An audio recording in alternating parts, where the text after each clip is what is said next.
In that rusted toolbox beneath the barn floor, I found $52,000.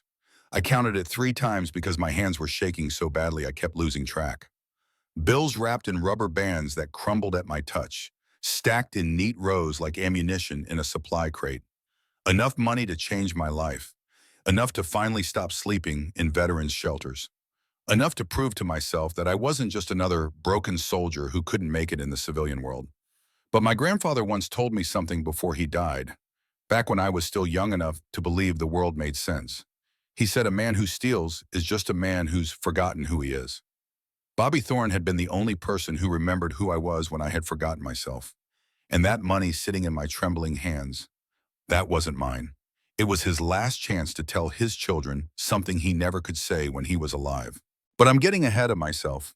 Let me take you back to where this story really begins. I was 54 years old when I walked out of the Veterans Affairs shelter in Portland, Oregon, with everything I owned stuffed into a green canvas duffel bag that still had my name and rank stenciled on the side.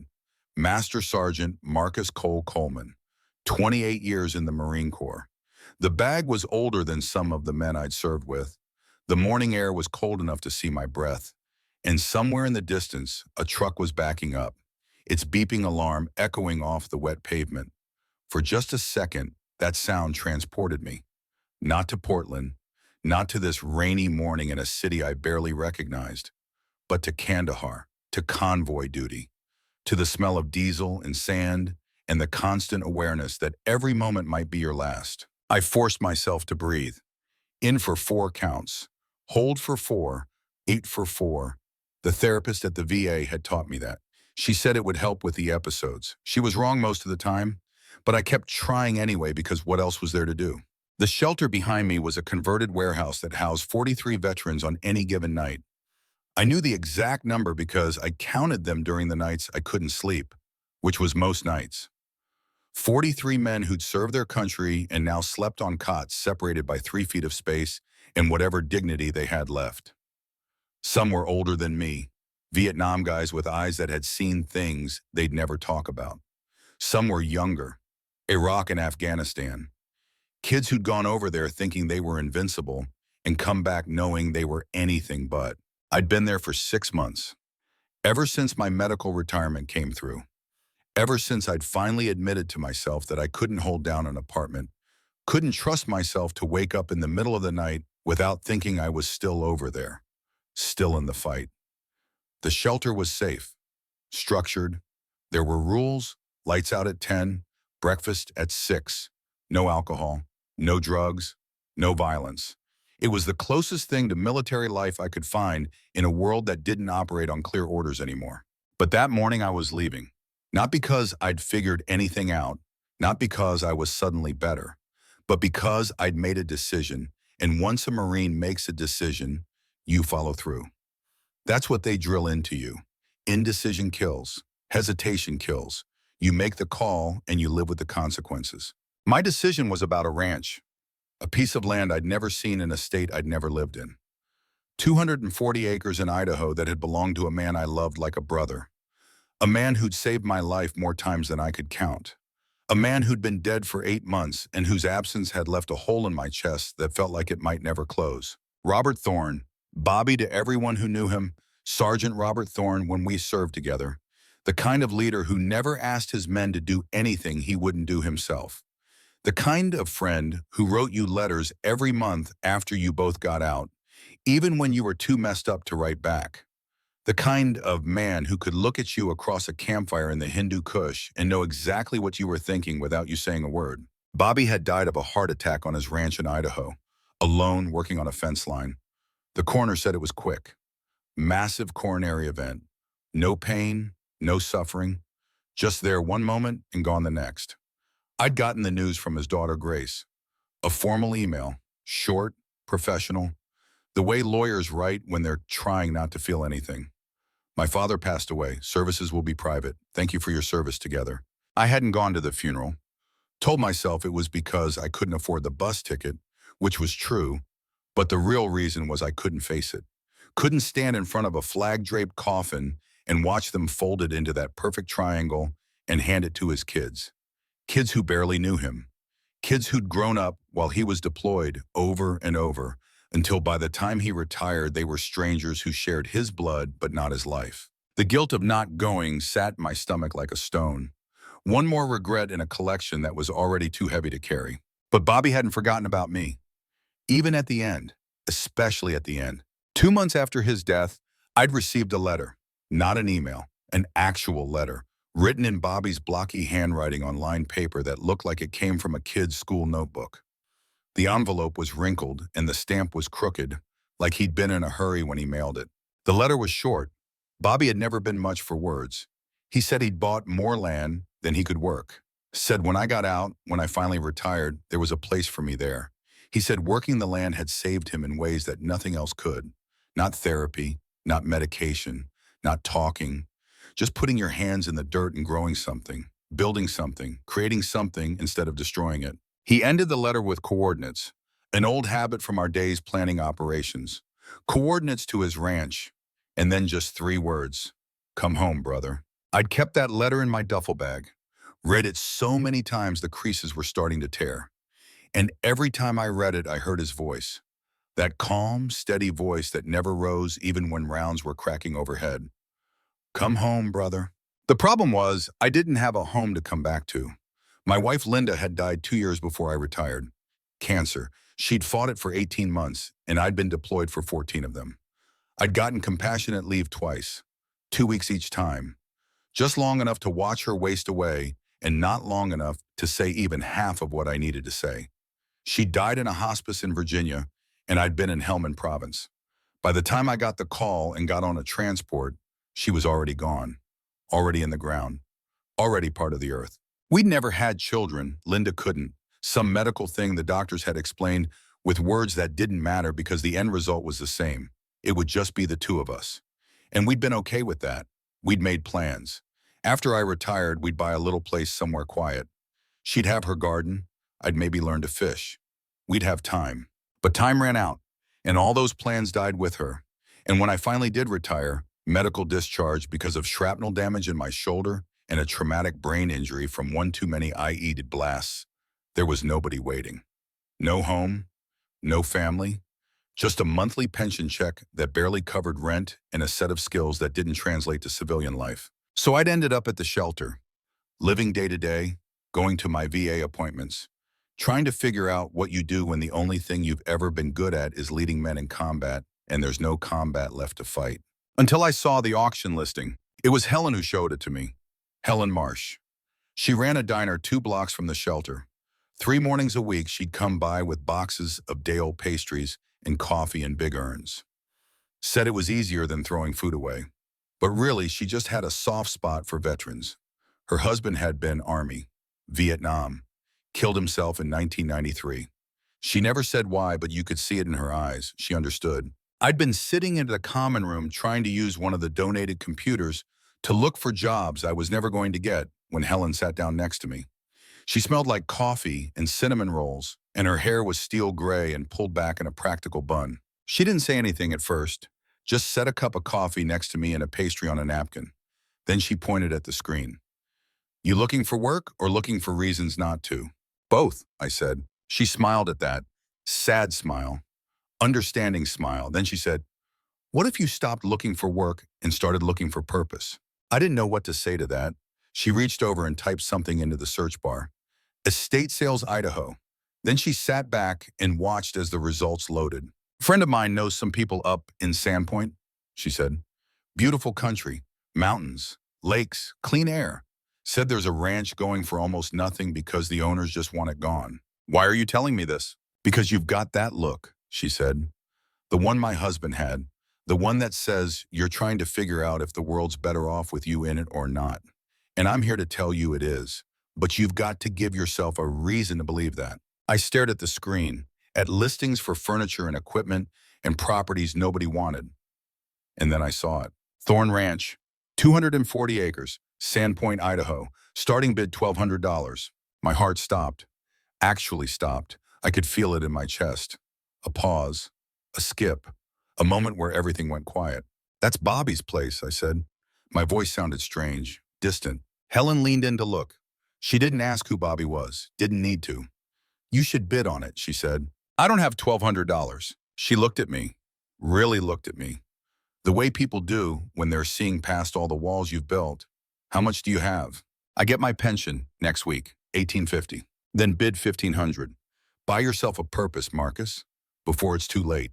That had been 3 weeks ago. I'd bid on the ranch not because I thought I'd win, but because I needed to do something other than sit in that shelter and count the days until I stopped caring whether I woke up or not.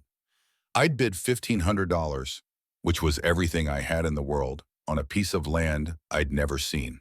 And I'd won. The county had sent me an email. Congratulations, you are the winning bidder. Purchase price $1,500. Back taxes $18,000 due within 60 days. Property sold as is. No guarantees, no warranties, no refunds. $18,000. I'd sat there staring at that number like it was written in a foreign language. I had 1850. I needed 18,000. The math didn't work. The universe was laughing at me. But then something happened. Something I still don't fully understand.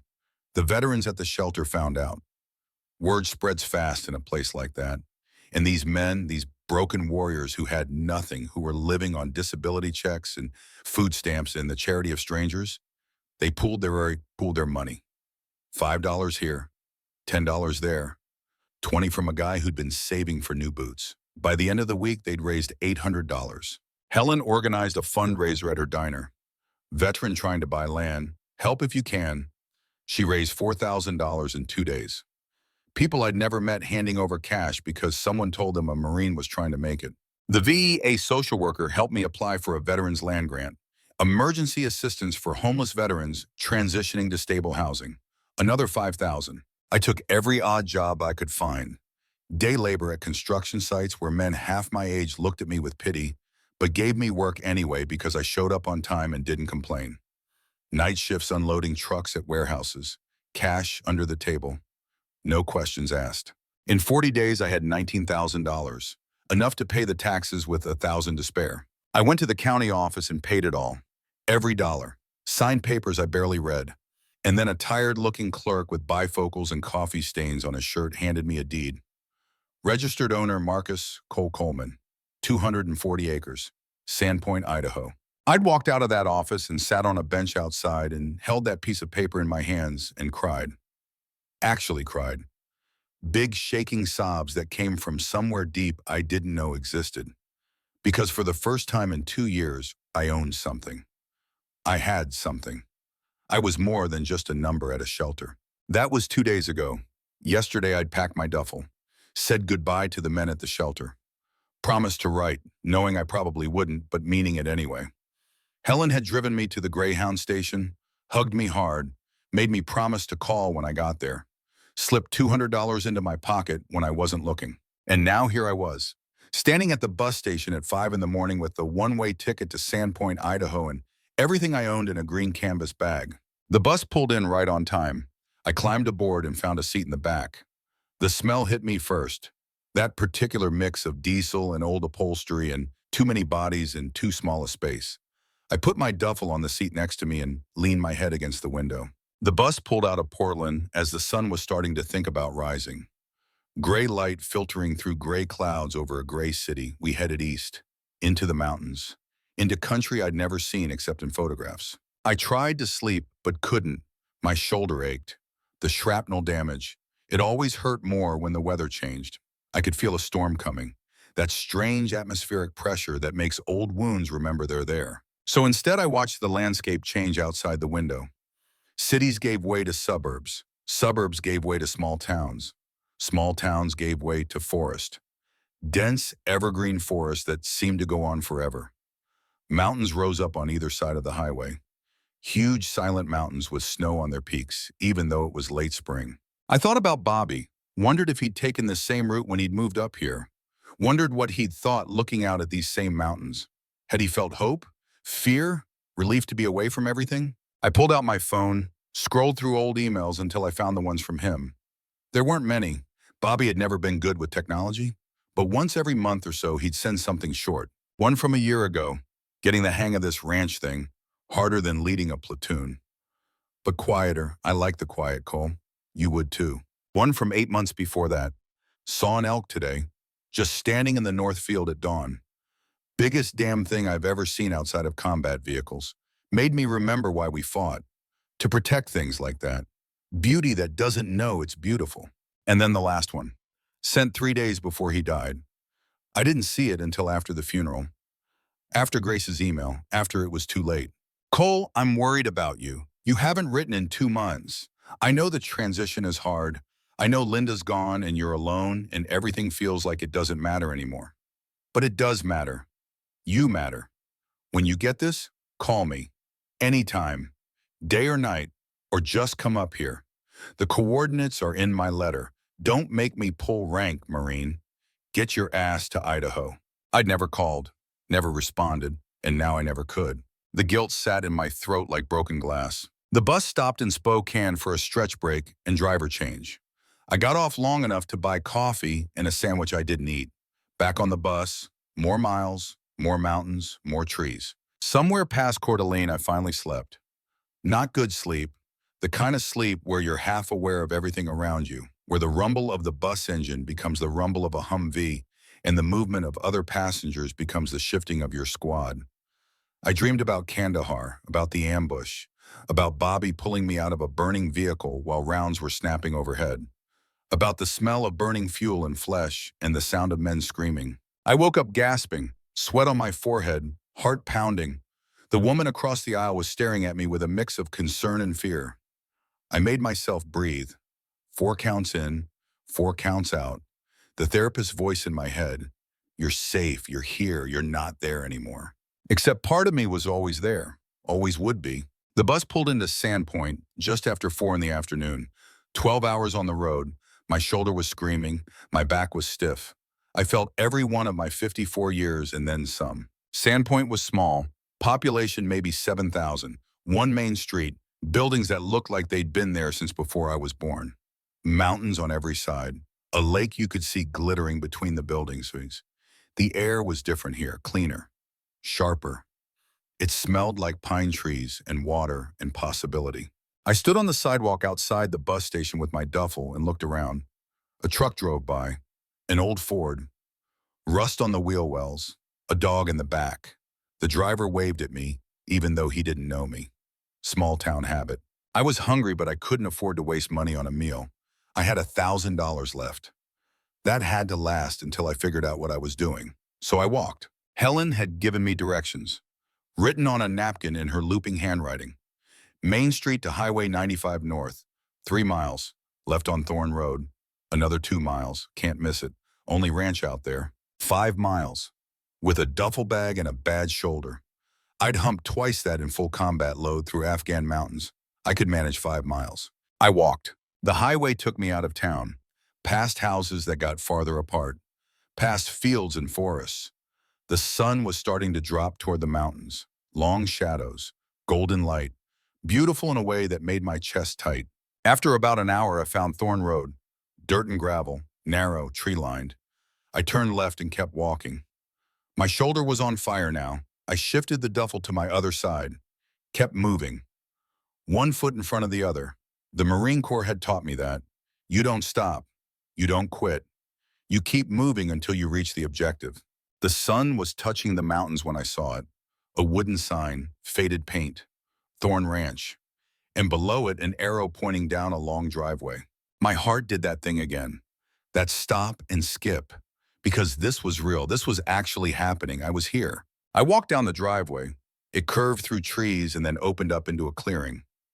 And there it was, 240 acres. That's what the listing had said. But numbers don't tell you anything. Numbers don't show you what a place feels like. The ranch house sat in the middle of the clearing, 2 stories, wood siding that had once been white but was now gray with age and weather. The porch sagged on one side. Shingles were missing from the roof. Windows were dark and some were cracked. Vines grew up the side of the house like the land was trying to reclaim it. Behind the house was a barn, big, red paint almost completely faded to bare wood. The roof sagged in the middle like a swayback horse. The doors hung crooked on rusted hinges. The fields around the buildings were overgrown. Weeds and wild grass and saplings that had taken root and were on their way to becoming trees.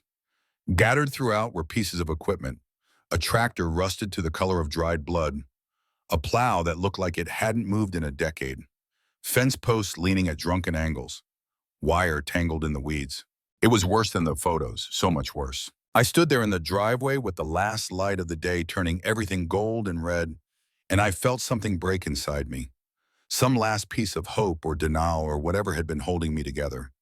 Because this wasn't a fresh start. This was a disaster. This was 240 acres of failure and decay and impossible work. What had I been thinking? That I could fix this? That I could take this wreck and make it into something? I didn't know anything about ranching, about farming, about any of this. I was a Marine. I knew how to lead men and fight wars and follow orders. I knew how to destroy things efficiently. I didn't know the first thing about building. I dropped my duffel on the porch. The boards groaned under the weight. Some of them were rotted through. I could see the ground underneath. I sat down next to my bag, put my head in my hands, and I felt the weight of everything come crashing down. Linda was dead. Bobby was dead. I was alone on a piece of land I couldn't fix with money I didn't have and skills I didn't possess. For the first time in my life, I understood why my grandfather used to say that the hardest battles aren't fought with guns. They're fought with yourself. When the enemy is your own doubt, your own fear, your own certainty that you've made a mistake that can't be fixed. I don't know how long I sat there. The sun set. The sky turned from gold to purple to dark blue. Stars came out, more stars than I'd seen in years. Cities hide the stars. But out here, there was nothing between you and the universe. Just darkness and light, and the cold knowledge of how small you really are. I was considering my options when I heard it. An engine, headlights coming up the driveway. For a second, my training kicked in. Unknown vehicle approaching, assess, evaluate, prepare. The truck was old, maybe 1980s. Primer spots on the fender.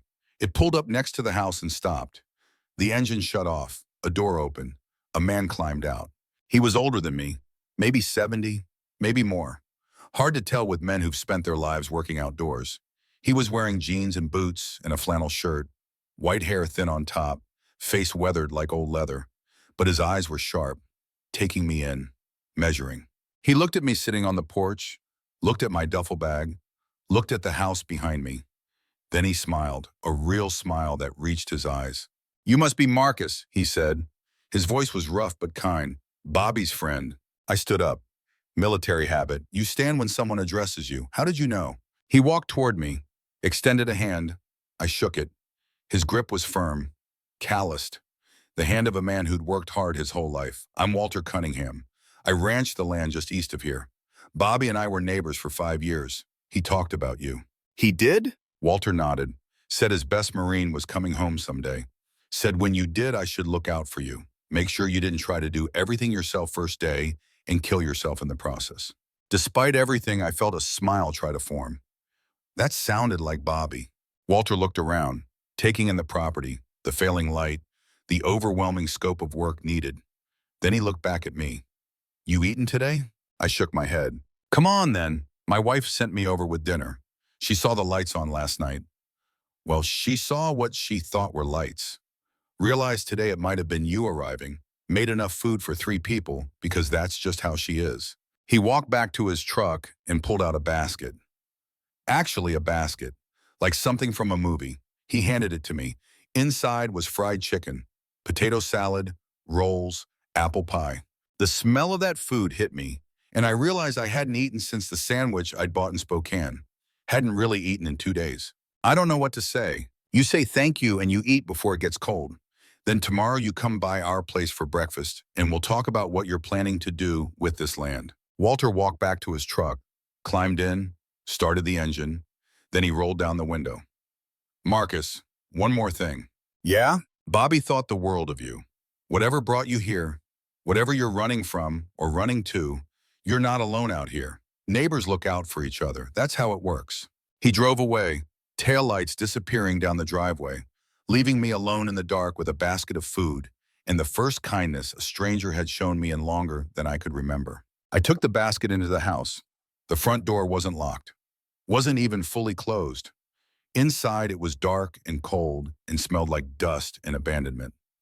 I didn't bother looking around, just found a corner in what might have been a living room and sat on the floor with my back against the wall. I ate Walter's wife's cooking in the dark. Every bite tasted like hope and guilt mixed together. Hope because people could still be kind. Guilt because I didn't deserve kindness. Because I'd let Bobby die alone. Because I'd let Linda die without me. Because I was still here and they weren't, and that didn't seem right. When I finished eating, I sat there in the silence. Total silence. No city sounds, no traffic, no sirens, no voices. Just the sound of the house settling, of wind in the tree outside, of my own breathing. I pulled out my sleeping bag from the duffel, found a spot on the floor that seemed relatively flat, laid out the bag and climbed in, stared up at a ceiling I couldn't see in the darkness. I thought about tomorrow, about all the impossible work ahead, about 240 acres that needed more than I could give, about a house that needed months of repair, about fields that needed years of restoration, about equipment that might never run again. It was too much. All of it. Too much for one man who didn't know what he was doing. But then I remembered Bobby's letter. Come home, brother. And I realized something. He hadn't called me home because the ranch needed me. He'd called me home because I needed the ranch. I fell asleep to the sound of my own breathing. And for the first time in longer than I could remember, I didn't dream about Kandahar. The sun woke me, actual sunlight streaming through the windows, warm and golden and so bright it hurt my eyes. I sat up. My back ached from sleeping on the floor. My shoulder throbbed. But I was awake. I was here. I was alive. I got up and looked around. In daylight, the house looked worse than it had the night before. Dust on every surface thick enough to write your name in. Furniture covered in sheets that had turned gray with age. Water damage on the ceiling in the corner. Floors warped and stained. But the bones were good. The walls were straight. The foundation was solid. It was damaged but not destroyed. I walked outside. The morning air was cool and clean and filled with bird sounds. So many birds, more than I'd ever heard in my life. The sky was that perfect blue you only get in the mountains. Clouds like cotton scattered across it. And the land, my God, the land. 240 acres stretched out in every direction. Fields and forest and rolling hills that ran right up to the base of the mountains. The mountains themselves rose up like walls, snow still on the peaks, massive and ancient and indifferent to human struggles. I walked toward the barn. The doors were easier to open than I expected. Inside, it was dark and cool and smelled like old hay and dust and something else I couldn't identify. Ghosts, maybe. Memories. The barn was huge, big enough to house equipment and animals and supplies. The roof was better than the house roof. Most of it was intact. The floor was hard-packed dirt. There were stalls along one wall, a loft above for hay storage, workbenches along another wall, tools hanging on rusty hooks. I spent the morning exploring, not planning, not deciding, just seeing what I had, what Bobby had left behind. There was a small cabin behind the main house. I almost missed it because it was partially hidden by trees. Smaller than the house, maybe one room. But when I opened the door, I could tell Bobby had lived here, not in the main house. Here. It was simple, a bed, a table, 2 chairs, a wood stove, shelves with books, and on the table, covered in dust, a journal. I picked it up carefully, like it might disintegrate in my hands. The cover was worn leather. The pages yellowed. Bobby's handwriting filled every line. Dates going back 5 years. 5 years of entries about this place, about his life here, about his thoughts and hopes and regrets. I sat down at the table and started reading. Lost myself in Bobby's words, his voice coming through the pages like he was sitting across from me. Early entries were about the work, learning to fix fence, learning about soil and water and seasons, frustrations about equipment breaking down, small victories about getting the well running or the barn roof patched. Later entries were more personal, about his children, about missing them, about not knowing how to reach across the distance that had grown between them, about loving them and not knowing how to show it, about being a Marine his whole life and never learning the language of family. One entry from 2 years ago, Grace called today. Hasn't talked to me in 6 months. Conversation lasted 3 minutes. She asked if I was okay. I said yes. Asked about her work. She said fine. Then silence. Neither of us knowing what to say. I wanted to tell her I'm proud of her, that I think about her every day, that I'm sorry for all the times I chose duty over her. But the words stuck. They always stick. So I said I had to go. She said, okay.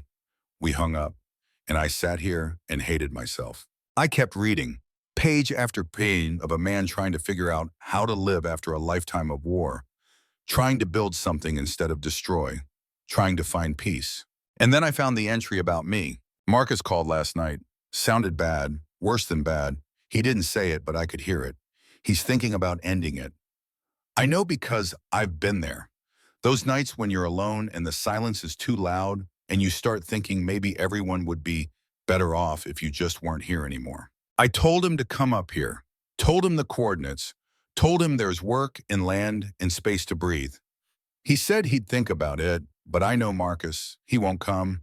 Too proud, too stubborn, too convinced he doesn't deserve help. So I'm making a plan, something that will force his hand, something that will give him a reason to live even if he can't find one himself. I'm running out of time. The doctors say my heart's failing. 6 months maybe, a year if I'm lucky. But before I go, I'm going to make sure Marcus has something to come home to, even if he doesn't know it yet. I had to stop reading, had to put the journal down because my hands were shaking and my vision was blurring and I couldn't breathe right. Bobby had known I was falling apart, had known I needed saving, and he'd done something about it. I don't know how long I sat there in that cabin. Time stopped meaning anything. Outside, the sun was climbing. Inside, I was breaking open in a way I hadn't since Linda died. Finally, I stood up, wiped my eyes, put the journal in my pocket because I couldn't leave it behind. I went back to the barn, started moving around, not sure what I was looking for, just needing to move, needing to do something with the energy that was crackling through me. That's when I saw it, in the back corner, almost hidden behind a pile of old lumber. A tractor, ancient, rusted, probably hadn't run in a decade, but there was something about it that made me stop. I spent the next hour clearing the lumber away, pulling off old tarps, sweeping away years of dirt and debris. The tractor emerged slowly. Green paint faded almost to nothing, tires flat and cracked, but intact. I climbed up onto the seat, sat there looking at the barn around me, at the ranch outside, at the mountains beyond. And I thought about Bobby, about him working this land, about him trying to build something that would last, about him thinking about me even as his own time was running out. That's when I noticed the toolbox. It was built into the tractor. Under the seat, covered by a metal panel that had rusted partly open, I could see the edge of something inside, a box maybe. I climbed down, found a screwdriver on one of the workbenches, came back and worked the panel open. It took 10 minutes. The rust fought me every inch, but finally it came free. Underneath was a compartment I never would have known existed. And inside that compartment was a toolbox, old, metal, covered in rust, with a lock that had corroded shut. I carried it to the workbench, found a hammer, broke the lock with 3 hard strikes, opened the lid. Inside were bundles of cash, old bills, wrapped in rubber bands that disintegrated when I touched them.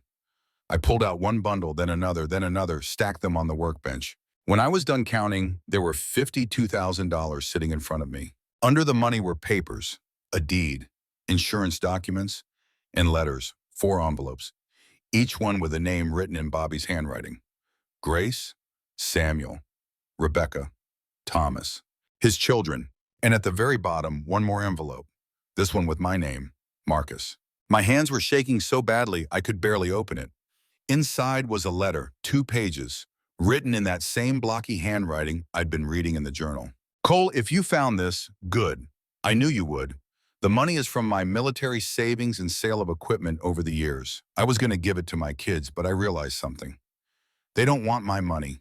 They want my time, my words, my acknowledgement that I failed them as a father. Money can't fix that, but you can. This $52,000 is yours if you do something for me. Use it to bring my kids together one more time.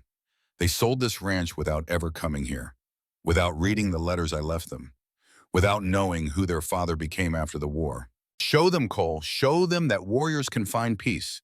Show them that it's never too late to choose who you want to be, and then maybe they'll forgive me. Maybe they'll forgive themselves. Your choice, brother. Keep it all and survive, or give it back and help us all heal. Honor or ease. You know what I'd choose. I'm giving you coordinates one more time. Not to a place, to a purpose. This ranch, these letters, my children, your redemption. Come home, brother, not to Idaho, home to yourself. The last words were harder to read, his handwriting shakier, like he'd been running out of time or strength or both. I know about the gun, Marcus. I know about the plan. I know you've been counting the days until you work up the courage to use it. So I'm giving you a mission, one last mission. You don't get to quit until it's complete. That's an order from your sergeant. Save my family. Save yourself. Honor over easy. Always. Semper Fi, Bobby. I stood in that barn with $52,000 on the workbench and a letter from a dead man in my hands, and I understood. This wasn't an inheritance. This was a test. This was Bobby, even from the grave, trying to save me the only way he knew how, by giving me something bigger than myself to fight for. He'd known I needed a mission, needed orders, needed something to make me get up every morning with a purpose. So he'd given me one. Find his children, give them the money, deliver their letters, help them understand the man their father had been, help them heal, and in the process maybe heal myself. The choice was simple. Keep the money, pay off my debts, have enough to actually make something of this ranch, live comfortably for the first time in my life, or honor my brother's last request, give away every dollar to people I'd never met, and trust that somehow, some way, it would be worth it. I looked at the money, at the letters, at Bobby's words. Honor over easy, always. My grandfather had taught me that a man who steals is just a man who's forgotten who he is. Bobby had taught me that a Marine never leaves a brother behind, even when that brother is dead, especially then. I knew what I had to do. I just wasn't sure I was strong enough to do it. Bobby left me money, but what he really left me was a mission. Fix what he broke. 4 kids who lost their father long before he died. And me, a man who'd lost himself somewhere between Kandahar and a veterans shelter in Portland. I could keep the money and stay broken. I could use it to survive, to patch the holes in a life that was already full of them. Or I could do the harder thing, the thing Bobby knew I needed more than money. I could learn to build instead of destroy. For 3 days, I wrestled with that choice. I put the money back in the toolbox, locked it, hid it in the cabin where Bobby had lived, and then I tried to think clearly about what came next. But thinking clearly isn't easy when your shoulder is screaming from sleeping on floors and your head is full of voices that won't stop talking. The first day I spent walking the property, all 240 acres of it. I needed to see what I actually owned, what Bobby had left behind. The fields were worse up close than they'd looked from a distance. 12 years of neglect had turned what had once been cultivated land into something that looked more like wilderness. Blackberry bushes thick as your arm, thistles tall enough to hide a man, saplings that had taken root and were well on their way to becoming trees. The fences were a disaster, wire rusted and broken, posts rotted at the base and leaning at angles that defied physics, gates that hung by a single hinge or didn't hang at all.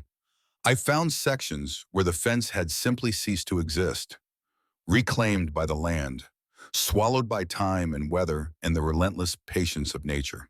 The equipment scattered across the property told a story of a man who'd tried. A plow half buried in weeds, a hay rake missing most of its teeth, a harrow that looked like it had been there since the ranch was first cleared, and tractors, 3 of them in various states of decay, rusted, stripped, cannibalized for parts to keep one running until that one failed too. I walked until my feet hurt, until the sun was directly overhead and sweat was running down my back despite the cool mountain air. And with every step I thought about the choice. Keep the money or give it away. Survive or honor. Easy or right. The practical voice in my head was loud. You need this money. You have $18,000 in back taxes paid, but nothing else. No income, no savings, a pension that barely covers food. You keep this money and you might actually make something of this place. You keep it and you survive. But there was another voice, quieter but more persistent.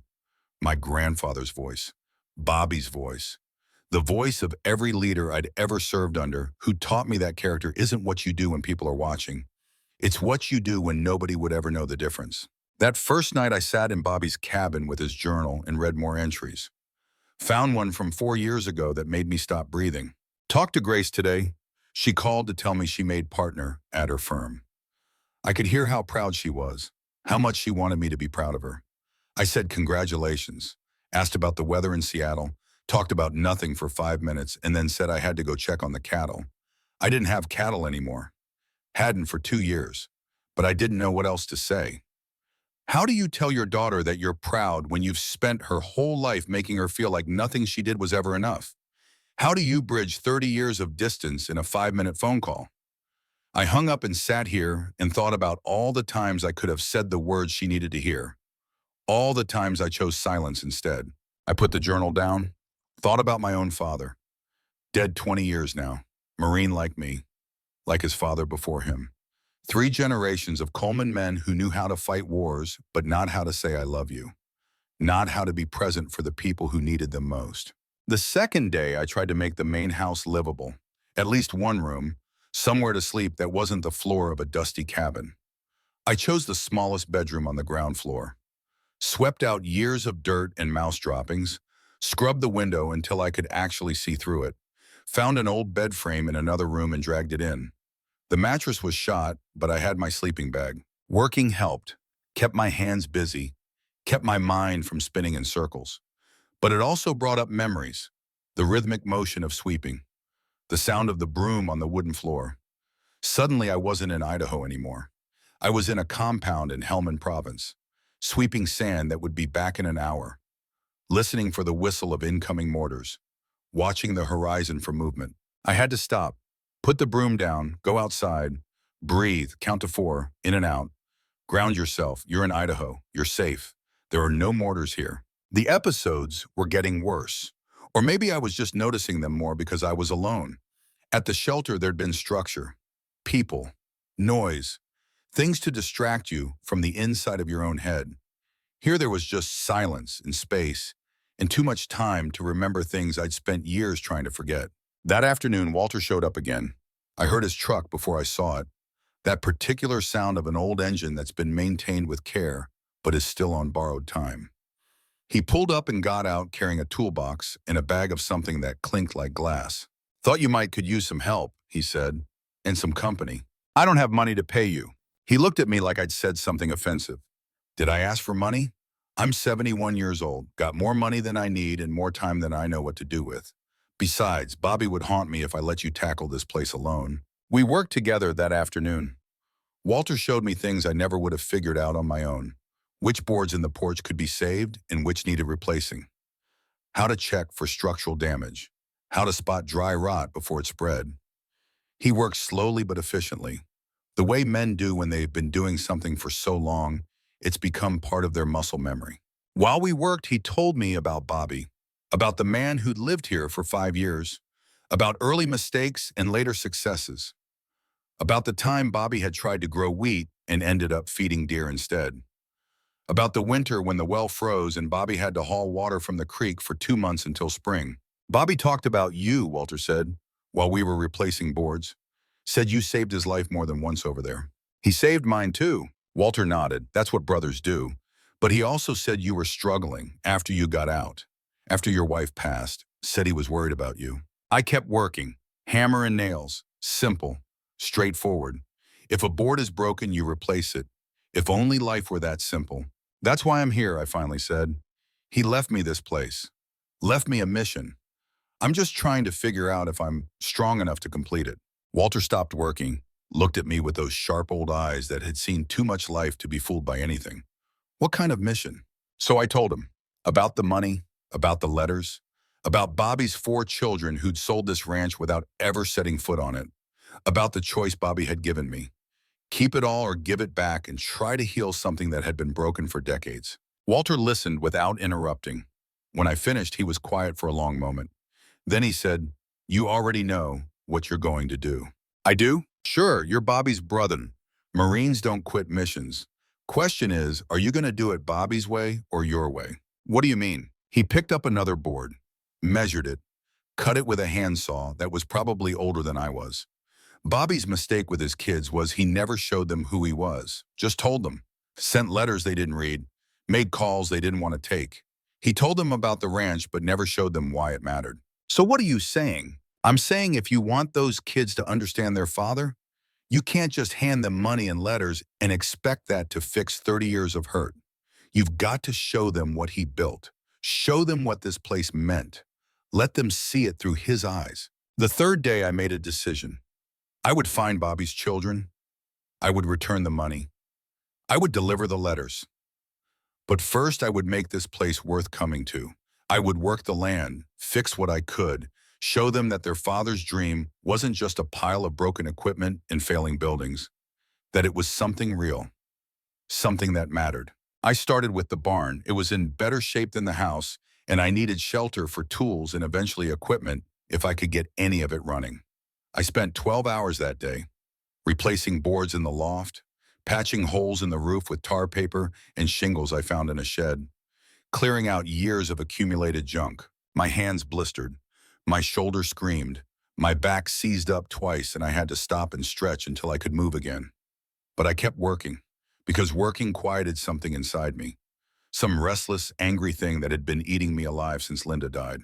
There was something almost meditative about physical labor, the repetition, the simple cause and effect. You swing a hammer and a nail goes in. You lift a board and a gap gets filled. You can see progress, measure it, touch it. It's not like war where you fight and bleed and watch friends die and never really know if any of it mattered. This mattered. Every board, every nail, every drop of sweat. I worked until I couldn't see anymore, until the sun was gone and my hands were shaking too much to hold a hammer. Then I went to the cabin and ate beans straight from a can and fell asleep, still wearing my boots. The next morning, Walter came back, brought his wife Martha with him. She was small and round and had the kind of smile that made you feel like everything might actually be okay. She brought breakfast, real breakfast, eggs and bacon and biscuits that were still warm. We ate sitting on the porch I'd repaired, looking out at the fields that still needed years of work. Martha asked me questions and I answered them. Where was I from? How long had I served? What were my plans for the ranch? She listened like she actually cared about the answers. When we finished eating, Walter said, "You ready to learn how to be a rancher?" I don't know the first thing about ranching. That's why I'm here. For the next 2 weeks, Walter taught me. He'd show up every morning at 7, work until noon, break for lunch that Martha always sent, work until 4. Then he'd go home and I'd keep working until dark. He taught me about soil, how to read it, how to know what would grow and what wouldn't. He taught me about water, how it moved across land, where to dig irrigation ditches, how to manage what little you had. He taught me about equipment, how to coax life out of machines that looked dead, how to improvise repairs with wire and creativity, how to know when something was worth fixing and when it was just scrap metal. But mostly he taught me patience. Ranching isn't like the military, he said one day while we were working on clearing a field. In the military, you follow orders and things happen fast. In ranching, you plant seeds and wait. You fix fence and it breaks again. You work for months and one hailstorm can destroy everything. It teaches you that you're not in control. Nature is, all you can do is work hard and hope. The physical work was changing me. My hands were calloused now. My back was stronger. I slept better. The nightmares didn't stop, but they were less frequent. Something about being exhausted from honest work made it harder for the demons to find purchase. And I was eating better. Martha sent food every day, more than I could eat. She said she was just cooking anyway. Might as well cook for one more. But I knew what she was doing. She was making sure I didn't starve, making sure I had a reason to keep going. One afternoon, while Walter and I were repairing fence line, I asked him why he was helping me. "You didn't know me. You don't owe me anything." He was quiet for a minute, stretching wire between posts, making sure it was tight. Then he said, "I knew Bobby. He was a good man, a good neighbor. When he died, I felt like I'd failed him somehow, like I should have checked on him more, should have noticed he was struggling. And then his kids sold this place without even coming to see it, and I thought, that's it. Everything Bobby built is just going to disappear." He looked at me. "But then you showed up, Bobby's brother, and I thought maybe this is how I make it right. Help you finish what he started." 2 weeks turned into 3. The ranch started to look different. Not good, not yet, but different. The barn was solid. The main house was livable in 3 rooms. I'd cleared an acre of field, got one of the tractors running. Small victories, but they were victories. And something else was happening. I was starting to feel something I hadn't felt in years. Purpose. Every morning I woke up knowing what I needed to do. Every night I fell asleep knowing I'd done something that mattered.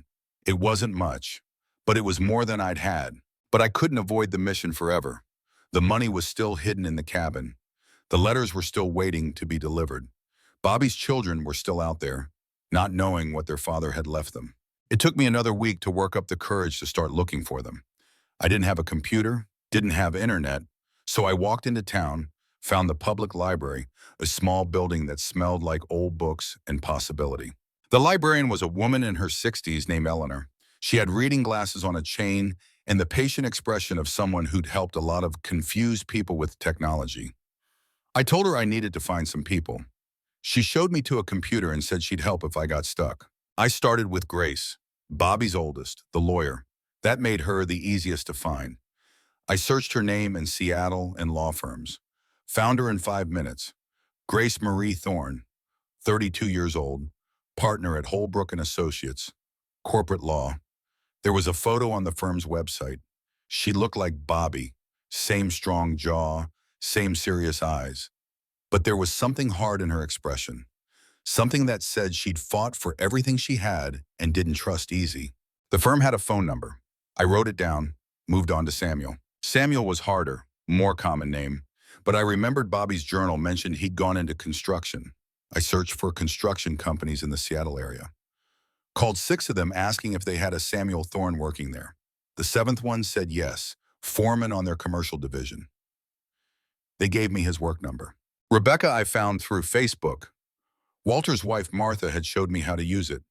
Search for Rebecca Thorne, elementary teacher. Found her profile set to public. She taught 3rd grade in Coeur d'Alene, less than an hour from the ranch. Had a son named Ethan, 5 years old. Her profile picture was the 2 of them at a park, both smiling, both looking like maybe life was hard, but they were handling it. Thomas was impossible to find online. No social media, no employer, no address. I was about to give up when Eleanor the librarian came over. Having trouble? I explained. She thought for a minute. Then she said, "You try the Veterans Administration?" "Why would I try that?" "Because you said his father was military. If the son had any connection to that world, there might be records." She helped me search. Found a Thomas Thorne who'd registered with the VA 2 years ago in Missoula, Montana. Listed as unemployed. No benefits claimed. Just a registration. It was something. I spent the rest of that day in the library, writing down addresses and phone numbers and trying to figure out what I was going to say. How do you call someone you've never met and tell them their dead father left them money and letters and a ranch they wanted nothing to do with? That night, back at the ranch, I sat with Bobby's journal and read the entries about each of his children, trying to understand them through his eyes, trying to see what he'd seen, what he'd loved, what he'd failed to tell them. About Grace, he wrote, "She's so much like her mother, brilliant, driven, independent. I pushed her toward the military and she went the opposite direction. Law school, corporate law, as far from what I valued as she could get. But I see now she was just trying to prove she didn't need me. And she succeeded. She built a life on her own terms. I should have told her I was proud. I should have told her that her success wasn't in spite of me, but because I taught her to be strong. Even if I taught it the wrong way." About Samuel, my son, my only son, and I ruined him. Pushed him so hard toward military service that he ran the other direction. Construction work, physical labor. He's good at it, better than I ever was. He builds things that last. But he's angry, drinks too much, can't hold a relationship. I see my own failures reflected in him and it kills me. About Rebecca, the sweet one, the one who tried to understand. She calls more than the others, asks how I am, tells me about Ethan. But I can hear the exhaustion in her voice. Single mother working full-time, struggling, and I have money here I could send her. But I know she wouldn't take it. Too proud, like me. So I say I'm fine, and she says she's fine, and we both know we're lying. About Thomas, my youngest, my quietest. He disappeared. Won't answer calls, won't respond to letters.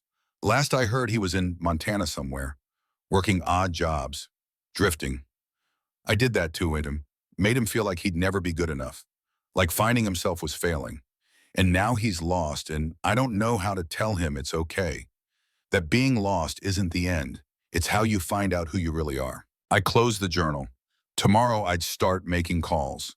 Tomorrow I'd begin the hardest part of the mission. Actually facing the people Bobby had loved and failed. Actually trying to fix something that might be too broken to repair. The next morning I walked into town again, used the payphone outside the general store. My first call was to Grace's office. A receptionist answered. Holbrook and Associates. How may I direct your call? Grace Thorne, please. May I ask who's calling? Marcus Coleman. I'm calling about her father. There was a pause. Then hold, please. The hold music was classical, Mozart or something. I waited, watched trucks drive by on the main street, watched people go about their lives. Normal people with normal problems. Not people calling strangers to deliver messages from the dead. This is Grace Thorne. The voice was crisp, professional, no warmth. Who are you and why are you calling about my father? My name is Marcus Coleman. I served with your father. I bought his ranch. Another pause. Longer this time. When she spoke again, there was an edge to her voice. The ranch was sold at auction.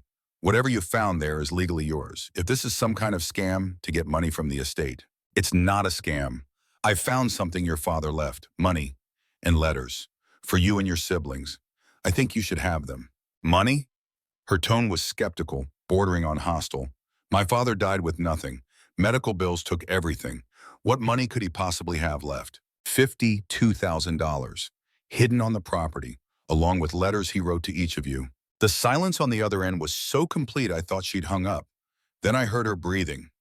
Careful, controlled breaths, like she was trying to decide if I was crazy or dangerous or telling the truth. That's impossible, she finally said. Dad was broke. The bills from the nursing home after his first heart attack, the medications. He had nothing left. Maybe you didn't know everything about your father. Her voice went cold. I knew my father well enough. He was a Marine who cared more about duty than family. He was a rancher who spent his retirement alone on a piece of land nobody wanted. He was a man who couldn't say I love you if his life depended on it. So don't presume to tell me what I did or didn't know. I took a breath, remembered Bobby's words in the journal. She's angry because she wanted to matter to me and thought she didn't. Ms. Thorne, I'm not trying to tell you anything about your father. I'm just trying to do what he asked. He left letters. They're addressed to you and your siblings. I can mail them or I can meet you in person. Your choice. Why would you do that? Why not just keep the money? It's legally yours. Because your father was my brother, and brothers don't leave missions incomplete. Another long silence. Then I'll need to verify this. I'll need proof you actually have what you claim. I have the letters. I have the deed. I have his journal. I have everything he left behind, including a ranch that's falling apart, but could be something again if someone cared enough to try to send me photos of the letters. Her voice was still cold, but something had shifted. Curiosity, maybe, or hope she didn't want to admit to. Send them to my office email. If they're real, we'll talk. She gave me the email address and hung up without saying goodbye. I stood there holding a dead phone and thought about Bobby, about how much courage it must have taken for him to write those letters, knowing his children might never read them, knowing they might not care. The call to Samuel went worse. I reached him at a construction site, background noise so loud I had to shout. When I explained who I was and why I was calling, his response was immediate and hostile. This is bullshit. Some stranger calls saying he has Dad's money? Dad died broke. This is a scam. It's not a scam. Your dad left a journal entry about you. Said you had his stubbornness. Said he wished he'd told you that was a strength, not a flaw. The noise in the background faded like he'd walked away from it. When he spoke again, his voice was different, quieter, hurt. He wrote about me. He wrote about all of you every week for 5 years. He loved you. He just didn't know how to show it. If he loved me, he wouldn't have made me feel like a failure my entire childhood because I didn't want to be a Marine. I know, and he knew that too. That's what the letters are about. All the things he should have said when he had the chance. I heard him breathing, heard traffic in the background, heard what sounded like him trying not to cry. Why are you doing this? Why do you care? Because he saved my life. And now I'm trying to save his legacy. He gave me an address, said he'd meet me, said he didn't believe any of it, but he'd listen. Rebecca was different. When I reached her at her school school and explained who I was and why I was calling, she started crying. Not angry crying, sad crying, relief crying. I knew Dad was trying to tell me something, she said. Those last few months, he kept calling, kept asking if I was okay, if Ethan was okay. He sounded like he wanted to say more but couldn't find the words. And then he was gone. He found the words. He wrote them down. 20 pages. All for you. She agreed to meet immediately, said she'd drive to the ranch that weekend, said she needed to see where her father had lived, where he'd found whatever peace he'd found. Thomas had never reached by phone, but I sent a letter to the VA registration address, told him who I was, what I had, where to find me if he wanted to know more. And then I waited. 3 weeks after I'd started looking, I'd contacted all 4 of them. Grace was skeptical, but agreed to come after I emailed her photos of the letters. Samuel was angry but curious. Rebecca was eager and heartbroken. Thomas was a question mark. I set a date, 4 weeks from the day I'd found the money, gave them time to arrange travel, time to prepare themselves, time for me to make the ranch presentable enough that they could see what their father had seen. Those 4 weeks were the hardest I'd worked in my life. Walter helped, Martha fed me, but mostly it was just me and the land in the endless work of trying to resurrect something that had been dying for over a decade. I fixed fences until my hands bled, cleared fields until my back screamed, repaired buildings until I couldn't lift my arms. And every night I fell asleep exhausted, and every morning I woke up and did it again. Because I needed them to see, needed them to understand that their father hadn't given up, hadn't failed, had built something real even if he'd done it alone. The day before they were supposed to arrive, I stood in the middle of the property and looked around. It wasn't perfect, wasn't even close, but it was better. The house was livable, the barn was solid, 2 acres of field were cleared, the fences on the main pasture were repaired. It looked like a place someone cared about, like a place that mattered. That night, I sat at the cabin with the toolbox full of money and the 4 letters and Bobby's journal. Tomorrow his children would come. Tomorrow I'd have to deliver a dead man's last words to 4 people who might not want to hear them. I didn't sleep that night, just sat and watched the stars through the window and thought about Bobby, about his voice, his laugh, the way he could calm a panicked Marine with just a look, the way he'd saved my life by giving me this mission, even though he'd never know if I completed it. Come home, brother. That's what he'd written. Not to Idaho, home to yourself. I was trying, Bobby. God help me, I was trying. The first vehicle pulled up at 10 in the morning, a rented BMW, out of place in the dirt and dust of a working ranch. Grace stepped out wearing a business suit and heels that sank into the gravel driveway. She looked around with an expression I couldn't read. Disgust, maybe? Or grief? Or both. She saw me standing on the porch and walked over. Her heels made it halfway before she gave up and took them off. Walked the rest of the way barefoot, carrying her shoes, looking like her whole world had just shifted sideways. You're Marcus Coleman. I am. She looked at the ranch, at the mountains beyond, at the whole impossible scope of it. This is where he lived, where he spent 5 years. This is where he found peace. She laughed, a bitter sound. Peace. My father didn't know peace. He knew duty. He knew orders. He knew how to leave. He knew how to love you. He just didn't know how to say it. Her eyes went hard. Don't stand there and pretend you knew him better than I did. I didn't know him better, but I knew him different, and so did you. We're both right and we're both wrong. That's what the letters are about. The second vehicle arrived an hour later, a beat-up pickup truck with construction equipment in the back.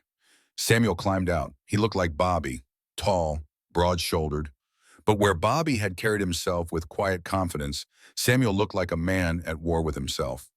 He saw Grace and something in his face closed off. Great, you're here too. Grace turned, her professional mask slipping. Hello, Samuel. They stood 10 feet apart, looking at each other like strangers, like people who shared blood but nothing else. Rebecca came next, an old Honda with a car seat in the back. She got out holding her son's hand. Ethan, 5 years old and looking around with huge, curious eyes. Rebecca looked tired, the kind of tired that comes from years of single parenting and working 2 jobs and trying to hold everything together with willpower and hope. She saw the ranch and started crying. Just stood there with tears running down her face and her son holding her hand asking if she was okay. I approached carefully. You must be Rebecca. She nodded, wiped her eyes. I'm sorry. It's just, I didn't realize how much he gave up. How alone he must have been. We waited another hour, but Thomas didn't come. I wasn't surprised. The letter I'd sent him might never have reached him. He might not care, might not want to be part of whatever this was. So I gathered the three of them on the porch. Grace, Samuel, Rebecca, three siblings who hadn't been in the same place in years, who looked at each other with a mix of love and resentment and the complicated grief of family. I brought out the toolbox, set it on the porch between us, opened it, let them see the money stacked inside. Grace's face went pale. That's really real. $52,000. Your father's savings? He wanted you to have it. Samuel stepped forward, looked at the money like it was a bomb. Why hide it? Why not just give it to us? Because he knew you wouldn't take it. Not from him. You'd refuse it out of pride or anger or old hurt. So he left it with someone you didn't know, someone who could explain. I pulled out the 4 envelopes, handed Grace hers, Samuel his, Rebecca hers. They held them like sacred texts, hands shaking. These are letters he wrote, everything he wanted to say, everything he should have said when he had the chance. Grace looked at hers, looked at me. We just take the money and the letters and leave? And that's when I made the decision. The one Walter had been pushing me toward. The one Bobby would have wanted. No, you don't just take them and leave. You stay. 3 days. You work this land. You read his words. You see what he built. And then you decide. You decide if you want the money or if you want something more. Grace stiffened. I don't have 3 days. I have a career, obligations. You have a dead father who left you a letter you haven't read in 8 months. I think 3 days isn't too much to ask. Samuel crossed his arms. What's in this for you? Your father gave me a mission. Help his kids understand him. Help them heal. 3 days, that's all I'm asking. Work with me, learn what he learned, and then make your choice. Rebecca looked at me, looked at the cabin where her father had lived, looked at her son exploring the porch. What would we do for 3 days? Work. I'll show you what ranching is. What your father did here every day. You'll see this place through his eyes. And when the 3 days are over, you can take the money and never come back. Or you can take something else. Grace's voice was ice. What else is there? Understanding, forgiveness, peace. The things money can't buy, but your father wanted you to have anyway. They looked at each other. 3 siblings bound by blood and separated by years of accumulated hurt, making a decision that would change everything or nothing depending on what they chose. Rebecca spoke first. I'll stay. For Ethan. So he knows his grandfather tried. Samuel looked at her, then at Grace, then at the ranch his father had loved. 3 days. Then we get the money? 3 days. You work the ranch with me. You read his words. Then the money is yours to split. No strings. Grace was the last to decide. She looked at me with those hard lawyer eyes, calculating, measuring, looking for the trap. What's your angle?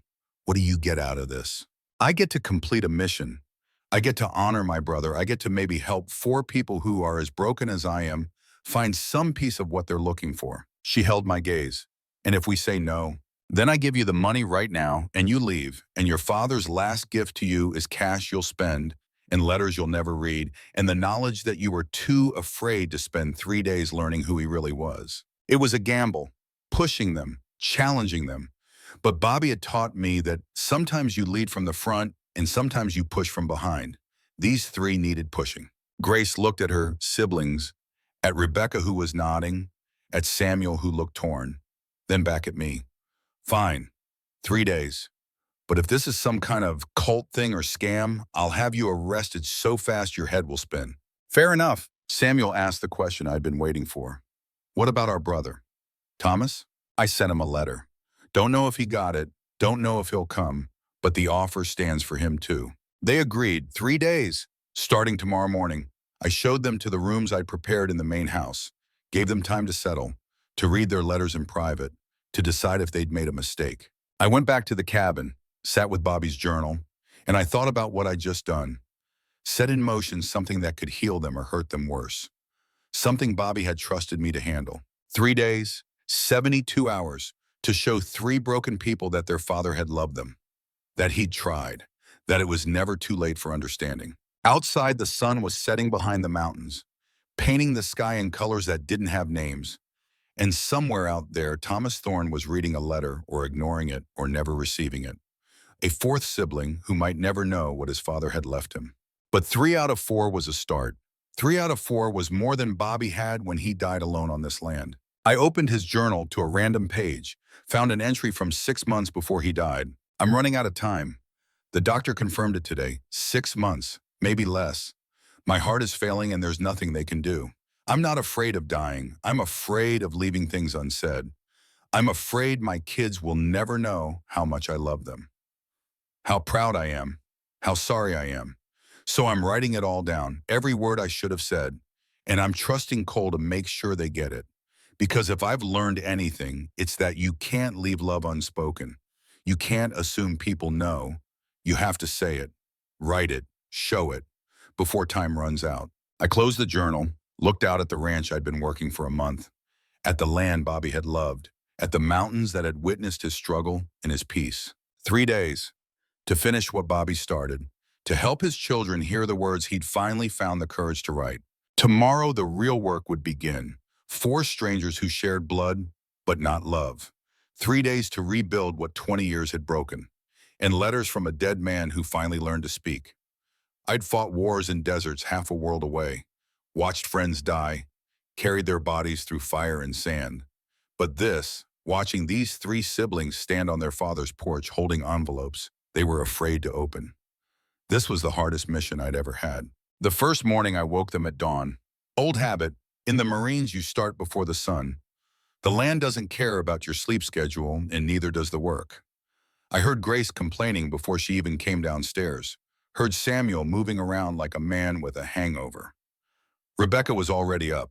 I could see her through the kitchen window, showing Ethan how to crack eggs. They gathered on the porch looking like refugees from different worlds.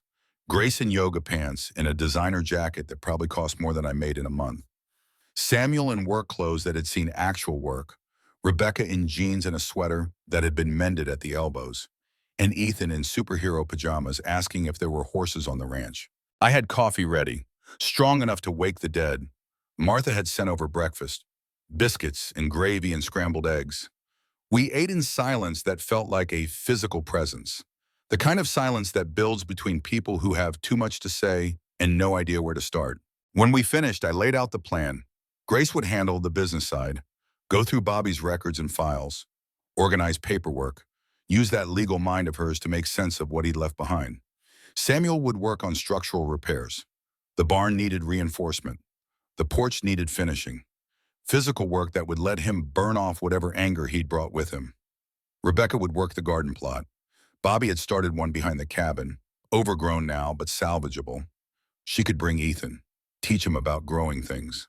And me, I said, I'll work with whoever needs help, show you what your father did every day, answer questions if you have them. Grace looked at me over her coffee cup. And if we don't want to work, if we just want to take the money and leave, then you can leave. Money's yours either way. But you agreed to 3 days. I'm asking you to honor that. Samuel stood up, stretched, his back cracked like gunfire. Where do you want me to start? I spent the morning with Samuel working on the barn. He knew his way around tools, moved with the confidence of a man who'd spent years building things. We worked in silence mostly, the kind of comfortable quiet that happens between men who understand that not everything needs words. But after a couple hours, he stopped, leaned against a post, looked at me with eyes that were too much like Bobby's. Why are you really doing this? The whole story, not the mission bullshit, the real reason. I set down my hammer. Thought about lying, thought about the easy answer, but something about the way he asked, the genuine need to understand, made me tell the truth. Your father saved my life in Kandahar, pulled me out of a burning Humvee while rounds were snapping overhead. I was unconscious. He could have left me, saved himself, but he didn't. He dragged me 200 meters to cover, got hit twice doing it, didn't complain, just did what needed doing. Samuel listened, said nothing. After we got out, after we both retired, I fell apart. My wife died while I was deployed, couldn't make it home in time. PTSD got bad, real bad. I was living in a VA shelter, working day labor, barely surviving. And your father, he kept writing me letters, every month, telling me about this place, about finding peace, about learning to build instead of destroy.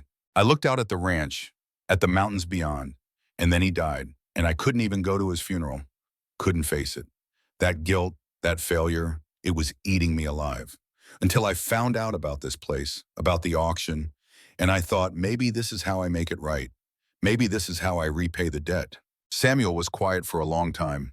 Then he said, he never told us he saved anyone's life. Never told us about any of it, really. Just that he served, that he did his duty. He wouldn't have.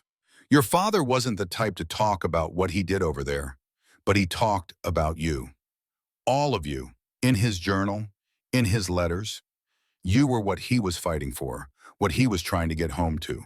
Yeah, well, he got home. Then he left again. Different war maybe, but still gone. We went back to work. But something had shifted. Samuel moved different, worked different. Like maybe he was starting to understand something he hadn't before. Grace spent the morning in Bobby's cabin going through files. I checked on her around noon, found her sitting at the small desk surrounded by papers, tax returns, medical bills, bank statements, the financial archaeology of a man's final years. She looked up when I came in. Her eyes were red. He was broke, completely broke. These medical bills from the nursing home after his first heart attack. $40,000. He liquidated everything to pay them. Sold equipment, sold cattle, sold pieces of the land. But he saved $52,000 somehow. She shuffled through papers, showed me bank statements. He stopped taking his medications, the expensive ones, for 6 months before he died. That's where the money came from. He chose to save it instead of treating his condition. The weight of that settled between us. Bobby had known his heart was failing, had known the medications might give him more time, and he'd chosen to save money for his children instead. Grace's voice was barely a whisper. He killed himself to leave us money we didn't even know about. He chose you. That's what fathers do. She stood up abruptly, walked to the window, looked out at the land Bobby had loved. I need to read the letter. I've been avoiding it, but I need to. Do you want privacy? She turned back, looked at me with an expression I couldn't quite read. No, stay. I don't want to be alone when I... Just stay. She sat down, opened the envelope with shaking hands, pulled out pages and pages of Bobby's blocky handwriting, started reading silently.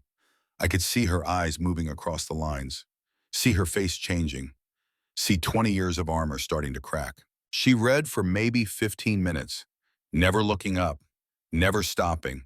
And then she got to something that broke her. Her breath caught. Her hand went to her mouth. Tears started falling and she didn't wipe them away. Just let them fall onto the pages. She read aloud, voice thick with emotion. My dearest Grace, you were 3 years old when I first deployed. You stood at the door in your little pink dress and you said, Daddy, don't go. And I told you I had to, that it was my duty. You cried and your mother picked you up and I walked away.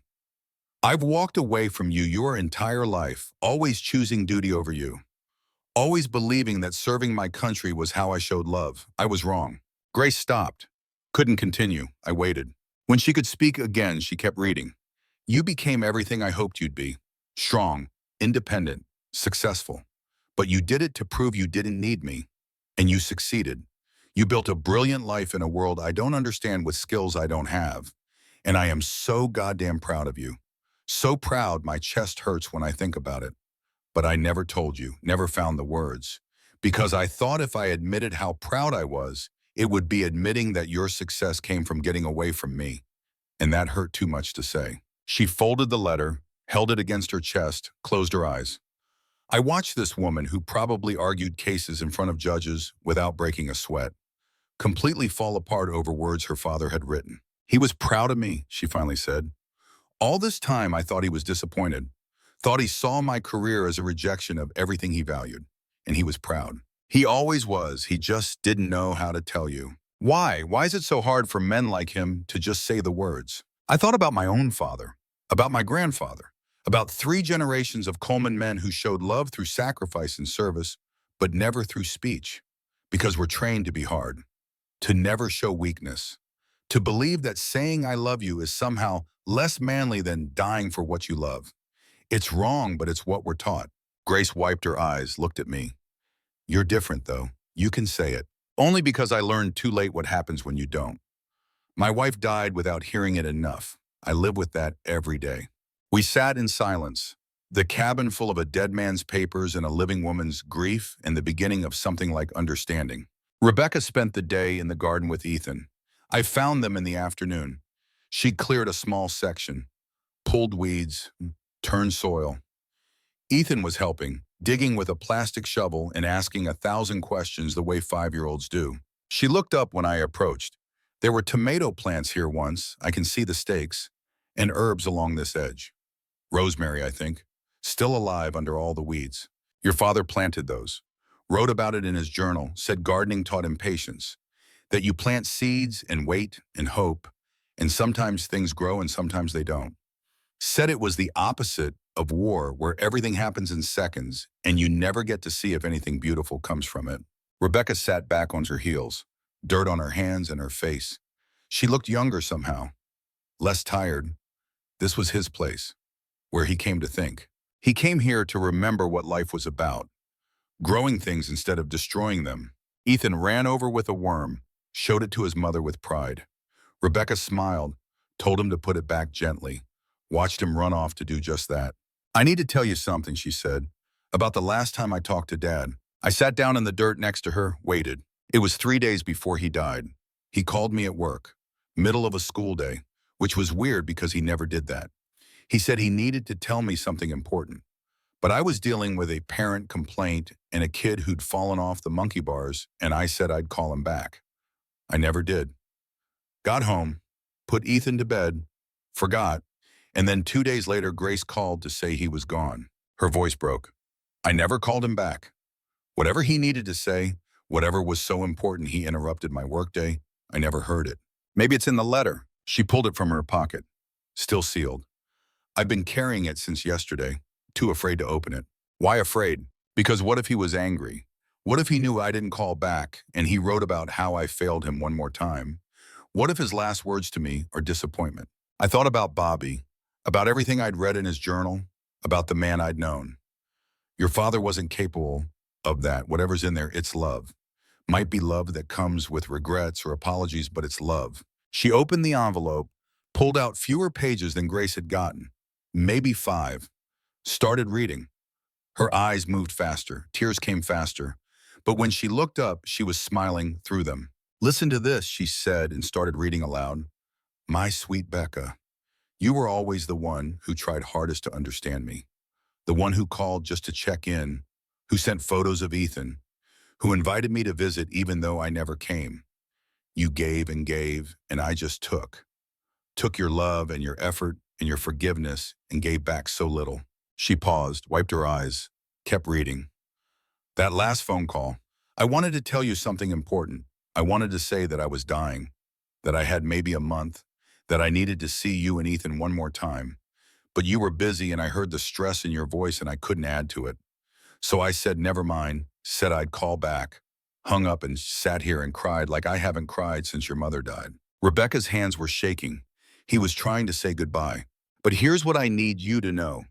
You didn't fail me by not calling back. I failed you by not being honest, by not saying, Becca, I'm dying and I need you. That's on me, not you. You were being a mother, being a teacher, being everything I taught you to be by never being there.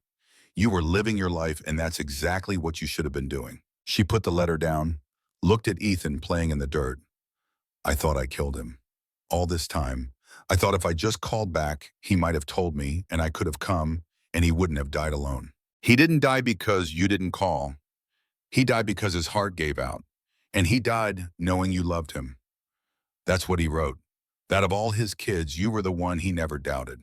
Is that true? I'd read the journal entries, seen Bobby's words about Rebecca, the daughter who kept trying even when he gave her nothing back. Yeah, it's true. That night we ate dinner together. Martha had sent over a pot roast that could feed 10 people. We sat around Bobby's old kitchen table, the same table he'd eaten at alone for 5 years.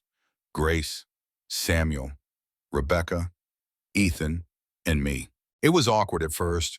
These siblings who hadn't shared a meal in years didn't know how to act around each other. But Ethan helped. Kids have a way of breaking tension. He chattered about worms and gardens and asked Samuel if he could help hammer tomorrow. Samuel surprised me, said yes, Said he'd show Ethan how to use tools safely. First lesson in becoming a man. Grace smiled at that. Small smile but real. You sound like Dad. Samuel's face went hard. Don't. I just meant. I know what you meant. And I'm nothing like him. The table went quiet. Rebecca reached for Ethan's hand. Grace looked down at her plate, and I watched three people who loved each other completely fail to communicate it. Finally, Samuel stood up and took his plate to the sink, walked out. I heard the screen door slam, heard his truck start, heard him drive away into the mountain darkness. Grace looked at me. Should someone go after him? Number. Let him work through it. You knew this would happen.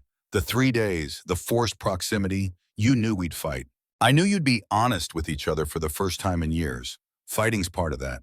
The second day, Samuel showed up at dawn looking like he'd slept in his truck, which he probably had. He didn't apologize. Just started working. But he worked angry, swinging the hammer like he was trying to kill something. I let him go for an hour. Then I stopped him. Take a break. You're going to hurt yourself. I'm fine. You're not fine. You've been not fine for 20 years. And working yourself to exhaustion isn't going to fix it.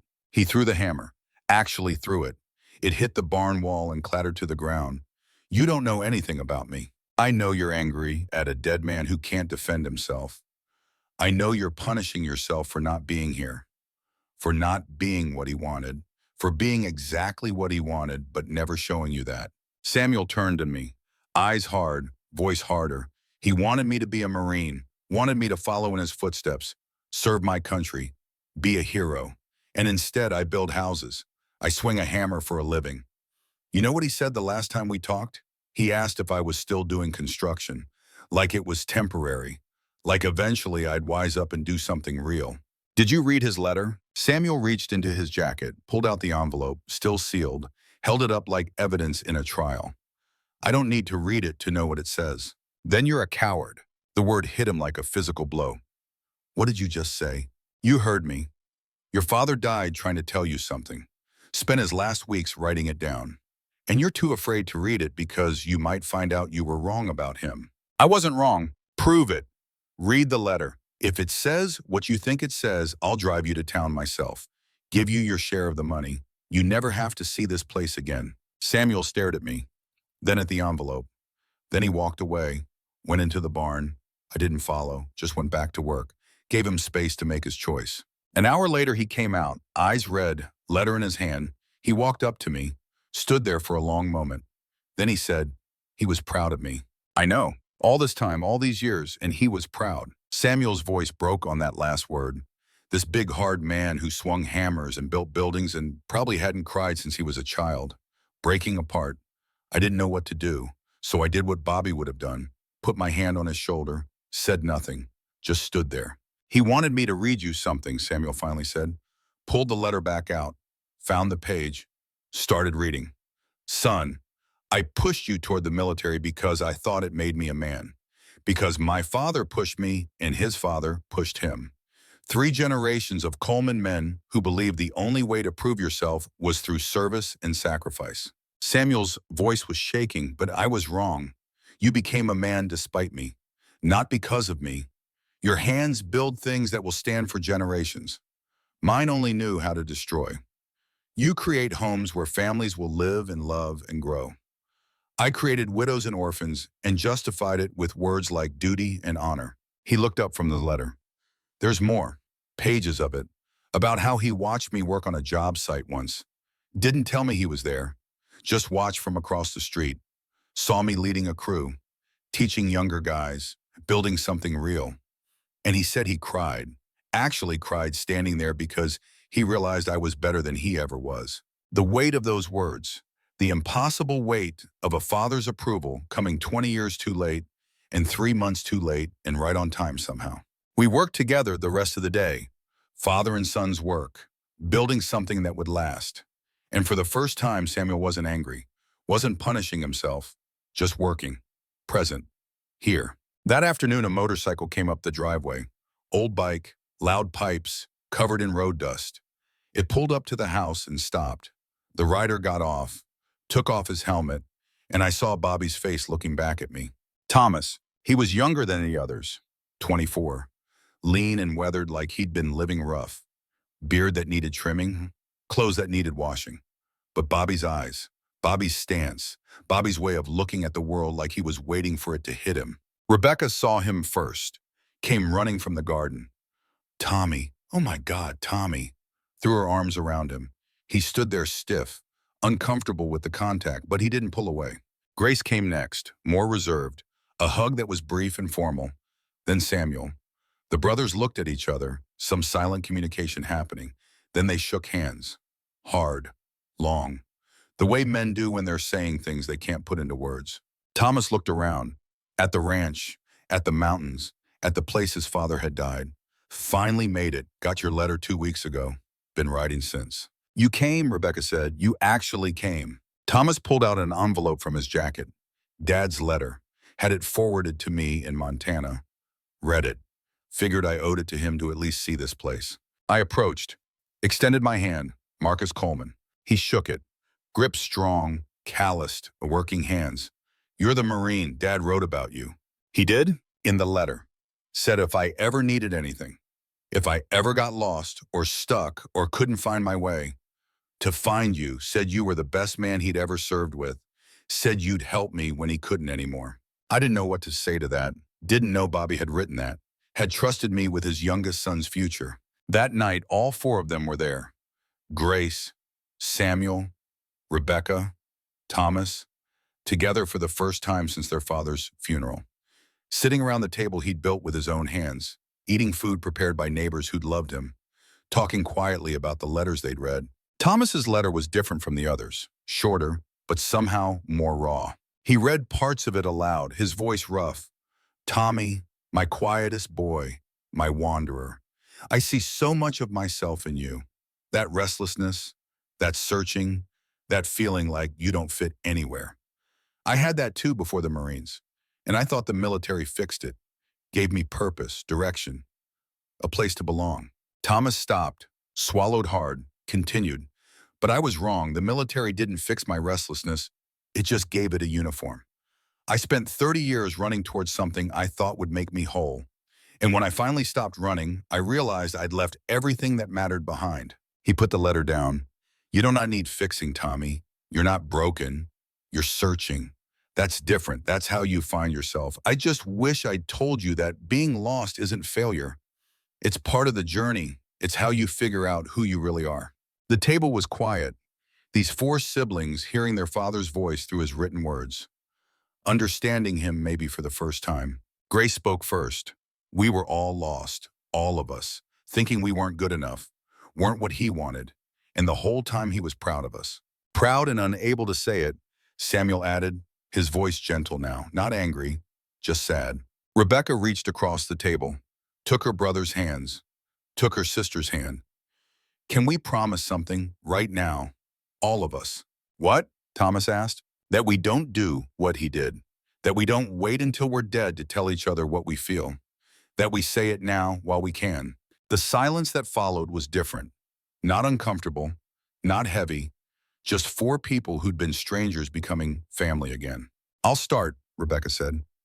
Grace, you're the strongest woman I know. You terrify me and inspire me in equal measure. I'm proud to be your sister. Grace's eyes filled. Becca, you're the heart of this family. You always have been. I don't tell you enough, but I love you. Samuel looked at Thomas. Tommy, I'm sorry I wasn't there when you needed me. When Dad died. When you were struggling. I was too wrapped up in my own anger. But I'm here now. If you'll let me be. Thomas nodded, couldn't speak, just nodded. They sat there holding hands around their father's table, and something shifted. Something that had been broken for 2 decades started to knit back together. The 3rd day, we worked together as a family, all 5 of us, clearing the south field. Hard work, physical work, the kind that makes you sweat and hurt and feel alive. Ethan helped, carrying small stones, pulling little weeds, being part of something. Around noon, Thomas stopped, pointed at the barn. What's that section there, behind the main part? Looks like an addition. I'd never noticed it before. We walked over, found a door I'd missed in all my exploring. Locked. The lock was old, and then rusted. I went to find tools to break it, but Samuel stopped me, let me. He worked the lock carefully, using a tension wrench and a pick. gentle, patient. After 10 minutes, it clicked open. We looked at each other. Then he pulled the door open. Inside was a workshop, small, maybe 10 by 10 feet, workbench along one wall, tools hanging neat and organized, and everywhere on every surface, wood carvings. We stepped inside slowly, like entering sacred space, because that's what it was. Bobby's secret place, where he'd worked with his hands, making things for children he didn't know how to reach. Rebecca found the first one, a cradle, small, beautifully made, intricate carvings of vines and flowers along the rails. She picked it up, turned it over, found a small brass plate attached to the bottom. For Grace, when she's ready for children of her own. Grace took it from her sister, held it like it might break. He made this? For me? Samuel found the next. A toolbox, custom made, every joint perfect, every edge smooth, compartments for different size tools, and on the lid, burned into the wood, his name, Samuel Patrick Thorne. Below it, another plate, for my son, who builds things that last. Thomas found his, a chess set, not finished, half the pieces still rough, the board complete, beautiful inlay work in different woods. The plate said, for Tommy, when he's ready to sit still long enough to play. Rebecca found hers last, a jewelry box, cedar, the grain showing through light finish, carved flowers on the lid, roses, her favorite. Inside were compartments lined with felt, and a plate, for Becca, for all the small treasures she keeps. They stood there holding pieces of wood their father had shaped, had spent hours making, had never given them. Why? Grace's voice was broken. Why make these and never give them to us? I found a notebook on the workbench. Bobby's handwriting. Dates going back years. I opened it. Read entries. Found one that explained. I've been working on Grace's cradle for 3 months. It's beautiful, the best work I've ever done. I want to send it to her. Want to call and say I made this for you, for when you're ready. But what if she doesn't want children? What if she sees it as pressure? What if she thinks I'm trying to control her life? So I don't send it. I keep it here, safe, waiting for courage I never find. I read another. Samuel's toolbox is finished. Took me 6 months. Got it perfect, every measurement exact, every joint tight. Called him twice to say I had something for him. Both times I lost my nerve. What if he sees it as judgment, as me saying his tools aren't good enough? What if I'm still pushing him after all these years? So it stays here, with all my failures. There were entries for all of them. Pages of Bobby trying to find the courage to give gifts he'd spent months creating. Years of loving his children and being paralyzed by fear of rejection. He wasn't absent, Thomas said quietly.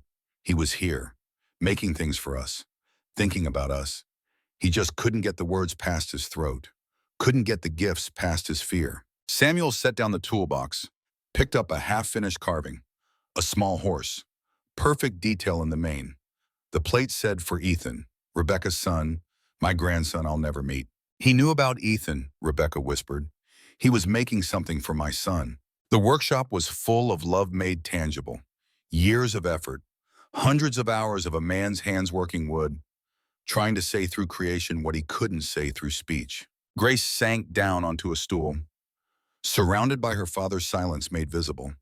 We thought he didn't care, thought he'd moved on, built a life that didn't include us, and the whole time he was here, making things, loving us, just trapped inside himself.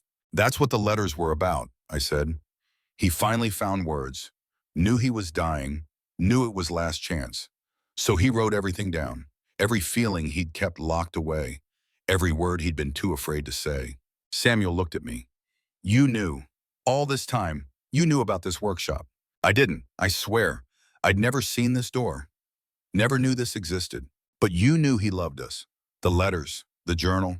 You knew he wasn't the man we thought he was. I knew he was a man who didn't know how to show love, who'd been trained to be hard, to never be vulnerable, to believe that sacrifice was the same as affection. But I also knew he was trying. Right up until the end, he was trying to find a way to reach you. The four of them stood in that workshop surrounded by gifts never given and love never spoken. And I watched them finally understand. Their father hadn't failed to love them. He'd failed to show them. And that failure had cost all of them decades of pain. But maybe, I thought, maybe understanding that was the first step toward forgiveness, toward healing, toward becoming the family Bobby had wanted them to be. That evening we sat on the porch, all of us, watching the sun set behind the mountains, painting the sky in impossible colors. Grace had the cradle in her lap, running her fingers over the carved flowers. Samuel had the toolbox sitting next to him. Rebecca held the jewelry box. Thomas had taken the unfinished chess set, said he'd finish it, learn to carve like his father and complete what Bobby had started. The 3 days were almost over. Tomorrow they would have to decide, take the money and leave, or stay and build something new. But sitting there in the fading light, watching these 4 people who'd been strangers becoming family, I thought maybe they'd already made their choice. Maybe they just didn't know it yet. Grace broke the silence. I need to say something. To all of you. To Marcus. We waited. I came here angry, resentful, ready to take the money and run. Prove one more time that I didn't need Dad or this family or any of it. But these 3 days, this place, his letters, his workshop, it showed me something. She looked at her siblings. We're all broken, all carrying damage from the same wound. A father who loved us but couldn't show it. And we can keep carrying that, keep letting it define us, or we can do something different. What are you saying? Samuel asked. I'm saying maybe we don't sell this place. Maybe we don't take the money and scatter. Maybe we keep it, use it the way Dad wanted, as a place to come together, to remember, to heal. Thomas leaned forward. You want to keep the ranch? I want to keep us. The ranch is just the excuse, the reason to see each other, to stay connected, to not make Dad's mistakes. Rebecca was crying, happy, crying, yes. God, yes. I don't want to lose you all again. Samuel looked at me. What about you?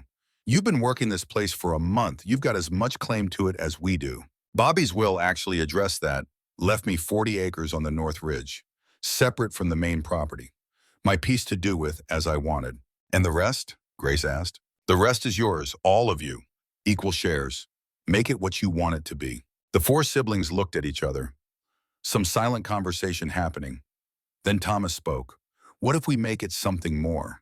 Not just a ranch, but a place for people like us. Veterans struggling to transition. Families who need space to heal. We used the land the way Dad would have wanted, to help people find peace. It was perfect. Exactly what Bobby would have chosen. A mission that would last beyond his life.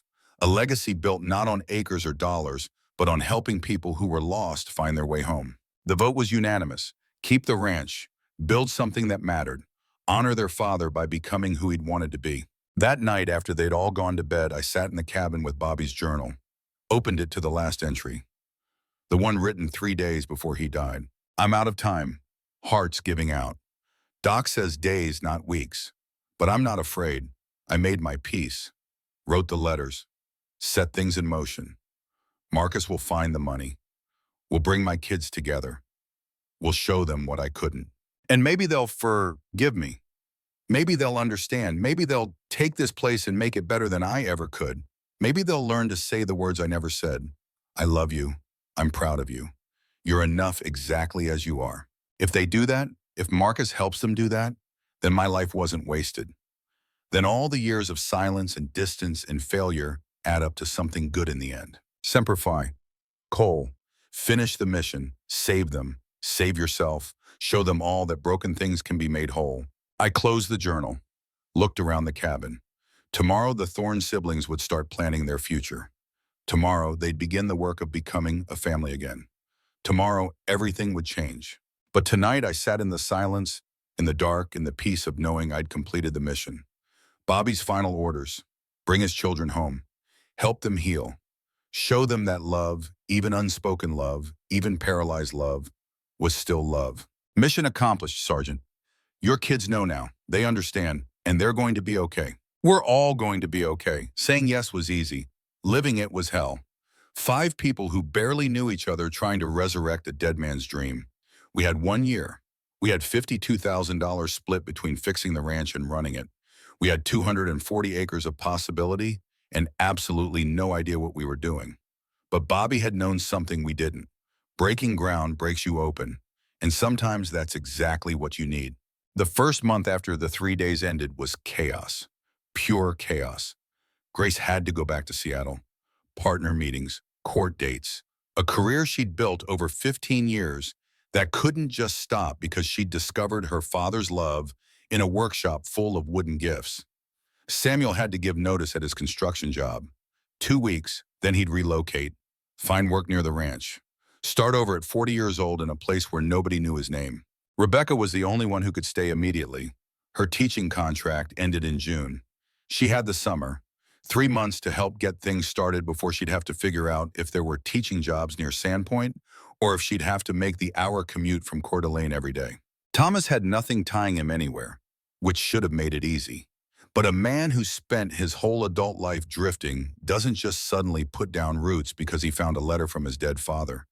He stayed, slept in the workshop, fixed his motorcycle, helped with work. But you could see it in his eyes, that restless thing, that need to run, fighting with the need to stay. And me, I was supposed to be the glue, the one who held it together while they figured out their new normal. But I was barely holding myself together. The PTSD episodes were getting worse again. Too many people, too much noise, too much emotion. My brain couldn't process it all. Some mornings I'd wake up and not know where I was. The cabin, the ranch, or back in that burning Humvee in Kandahar with Bobby screaming my name. We had our first real fight 3 weeks in. About money, about priorities, about who got to make decisions. Grace wanted to hire professional help. Get the ranch assessed, make a business plan, treat it like the investment it was. Samuel wanted to just start working, fix what was broken, plant what could grow, figure it out as we went. Rebecca wanted to focus on the vision, the healing center for veterans, the bigger purpose. Thomas didn't say much, but when he did, it was usually to point out that none of us actually knew how to run a ranch.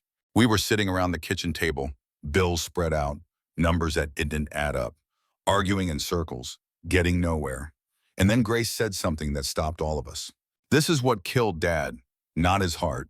This, the inability to ask for help, to admit he didn't know everything, to let people in. The silence that followed was heavy.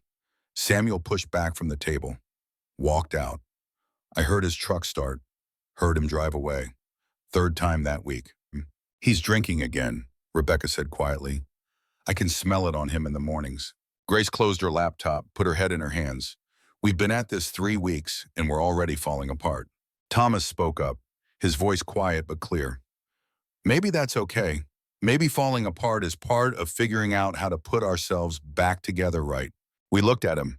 This kid who'd said maybe 50 words total since arriving, who spent most of his time working on equipment or disappearing into the mountains on his motorcycle. Dad tried to do everything alone, Thomas continued.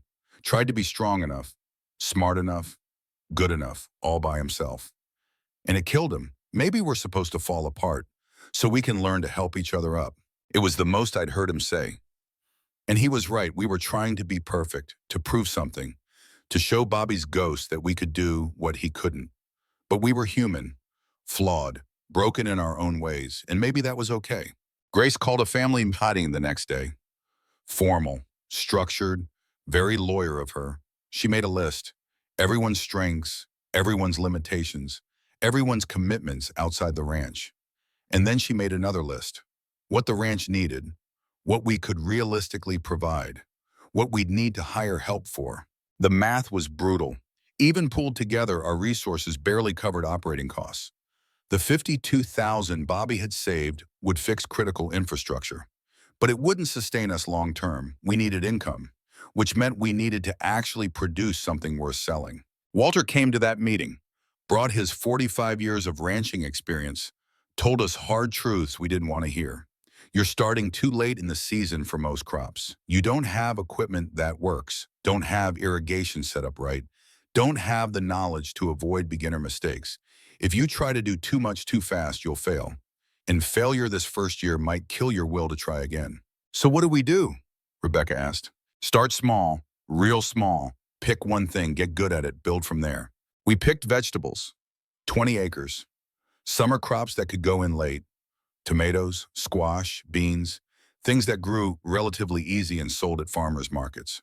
Walter knew a supplier for seedlings.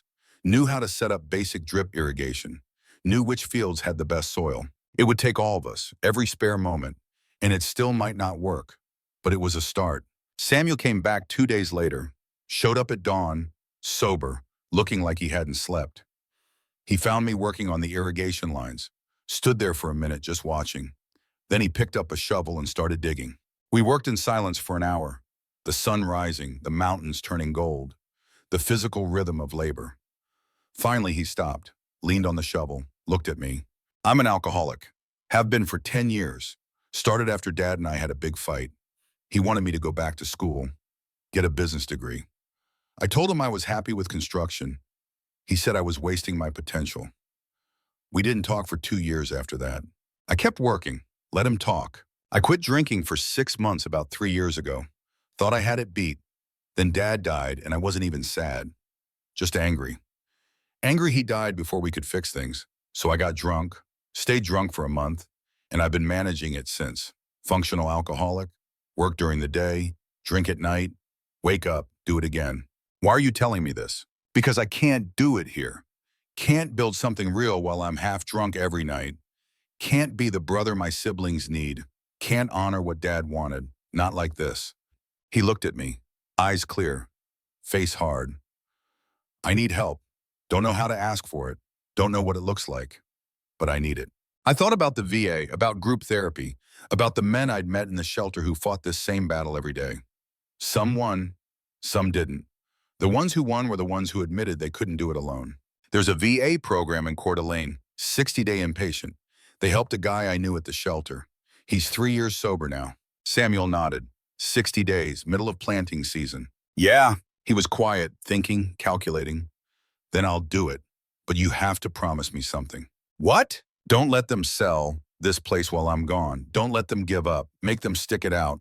I promise. He left that afternoon. Rebecca drove him. Grace flew in for the weekend to say goodbye. Thomas gave him the unfinished chess set, said he'd have it done when Samuel got back. They could play a game, learn patience together.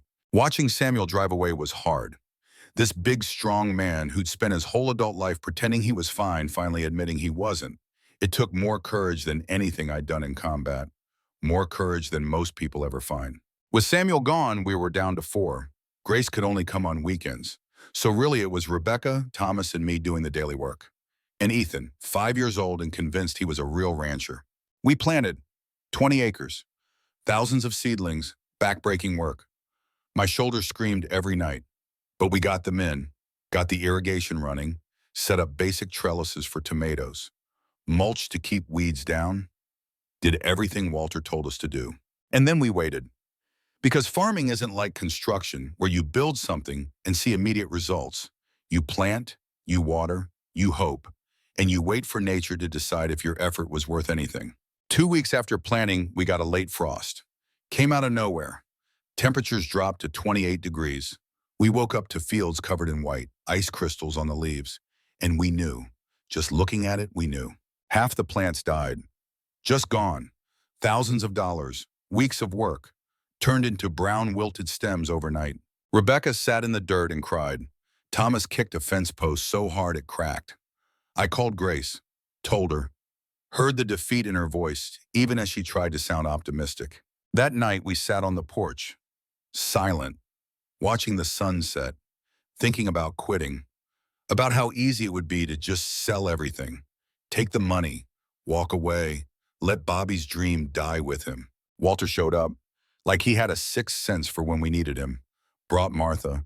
They sat with us. Didn't say anything at first, just sat. Finally, Walter spoke. Farming's like that. You do everything right and nature does you wrong anyway. Lost a whole hay crop to hail in '97. Lost cattle to disease in '03. Lost a barn to fire in '09. Each time I thought about quitting. Each time I didn't. You know why? Why, Thomas asked? Because the land doesn't care about your feelings. Doesn't care if you're discouraged or broke or ready to give up. It just keeps going. Seasons change, seeds grow, animals breed, and if you stick around long enough, work hard enough, eventually you get more wins than losses. But we can't afford many more losses, Rebecca said. Then don't lose. Replant what died. There's still time. It'll be late. Yield will be smaller. But it's not over unless you decide it's over. We replanted, used the last of our seedling budget, worked 16-hour days, got everything back in the ground, covered the tender plants with fabric on cold nights, watched the weather like our lives depended on it. Because in a way they did. The town started to notice. Small town, news travels. Some people were supportive, stopped by with food, offered advice, loaned equipment. But others were less kind. We heard whispers, city people playing farmer. Give it 6 months, they'll be gone. There was one man in particular, Jake Morrison, owned a development company, had been trying to buy up land around the ranch for years, build vacation homes, luxury cabins, turn rural Montana into a resort destination. He showed up one Saturday, driving a truck that cost more than most people's houses, wearing jeans that had never seen actual work, smiled like a shark. Heard you folks are trying to make a go of this place. Admirable, real admirable. But ranching's not for amateurs. Your father found that out the hard way. Grace was there that weekend. She stepped forward, attorney mode activated. My father ran this place successfully for 5 years. Morrison laughed. Ran it into the ground, you mean? Why do you think it sold for $1,500 at auction? Nobody wanted it. Nobody except your friend here who didn't know any better. What do you want, Mr. Morrison? Just being neighborly. Wanted to let you know my offer stands. $850,000 for the whole property. That's $200,000 each. Life-changing money. You could walk away from this mess and actually do something with your lives. We're not interested, I said. Morrison looked at me. Really looked. Assessing, calculating. You're the veteran, the Marine. Bought the place thinking you'd find some kind of peace out here. How's that working out for you? Get off our property. He smiled again. Not a nice smile. I'll go. But when you're ready to sell, and you will be, you call me. Offer won't last forever. He left, but his presence lingered, like smoke, like a threat. Over the next month, things got worse. Someone cut our fence line. Cattle from the neighboring ranch got into our fields, did damage. We fixed the fence. Then someone knocked over our irrigation setup in the middle of the night, flooded half a field. We fixed it. Then we got a visit from the county inspector. Multiple violations, some real, some questionable, fines, deadlines, paperwork. It was harassment, clear as day. But proving it was another matter, and fighting it took time and energy we didn't have. Grace tried to handle it through legal channels, filed complaints, talked to the sheriff. Got nowhere. Small town, Morrison had connections, had been donating to local politicians for years. Nobody wanted to cross him. Rebecca started having nightmares about losing the ranch, about failing, about letting her father down. She'd wake up at 3 in the morning and check on the fields, make sure nothing had been destroyed. She was running herself into the ground. Thomas kept threatening to find Morrison and handle it the old-fashioned way, which I understood, but that wasn't the answer. Violence never solved anything, just made things worse. And me? I was barely sleeping. The stress triggering my PTSD worse than ever. Some days I couldn't tell the difference between the ranch and the war zone. Couldn't tell the difference between Morrison and the insurgents. My therapist at the VA said I needed to reduce stress. I wanted to laugh, or cry, or both. Then Samuel came home, 60 days sober, clear-eyed, focused, different somehow, calmer, more present. He got out of Rebecca's car and just stood there, looking at the ranch, taking it in. Then he smiled. I missed this place, actually missed it.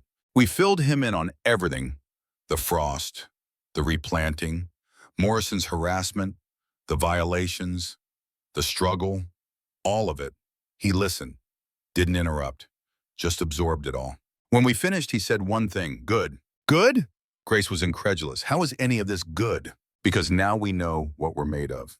Now we know if we're serious or just playing. And we're still here, still fighting. That's good. Samuel threw himself into the work, and he was good at it. Really good. Organized our efforts, created schedules, managed resources. All the skills he'd learned running construction crews, applied to farming. Within a week, we were operating more efficiently than we had in 2 months. But more than that, he brought something else. Hope, maybe. Proof that change was possible, that broken people could heal, that you could face your demons and come out the other side.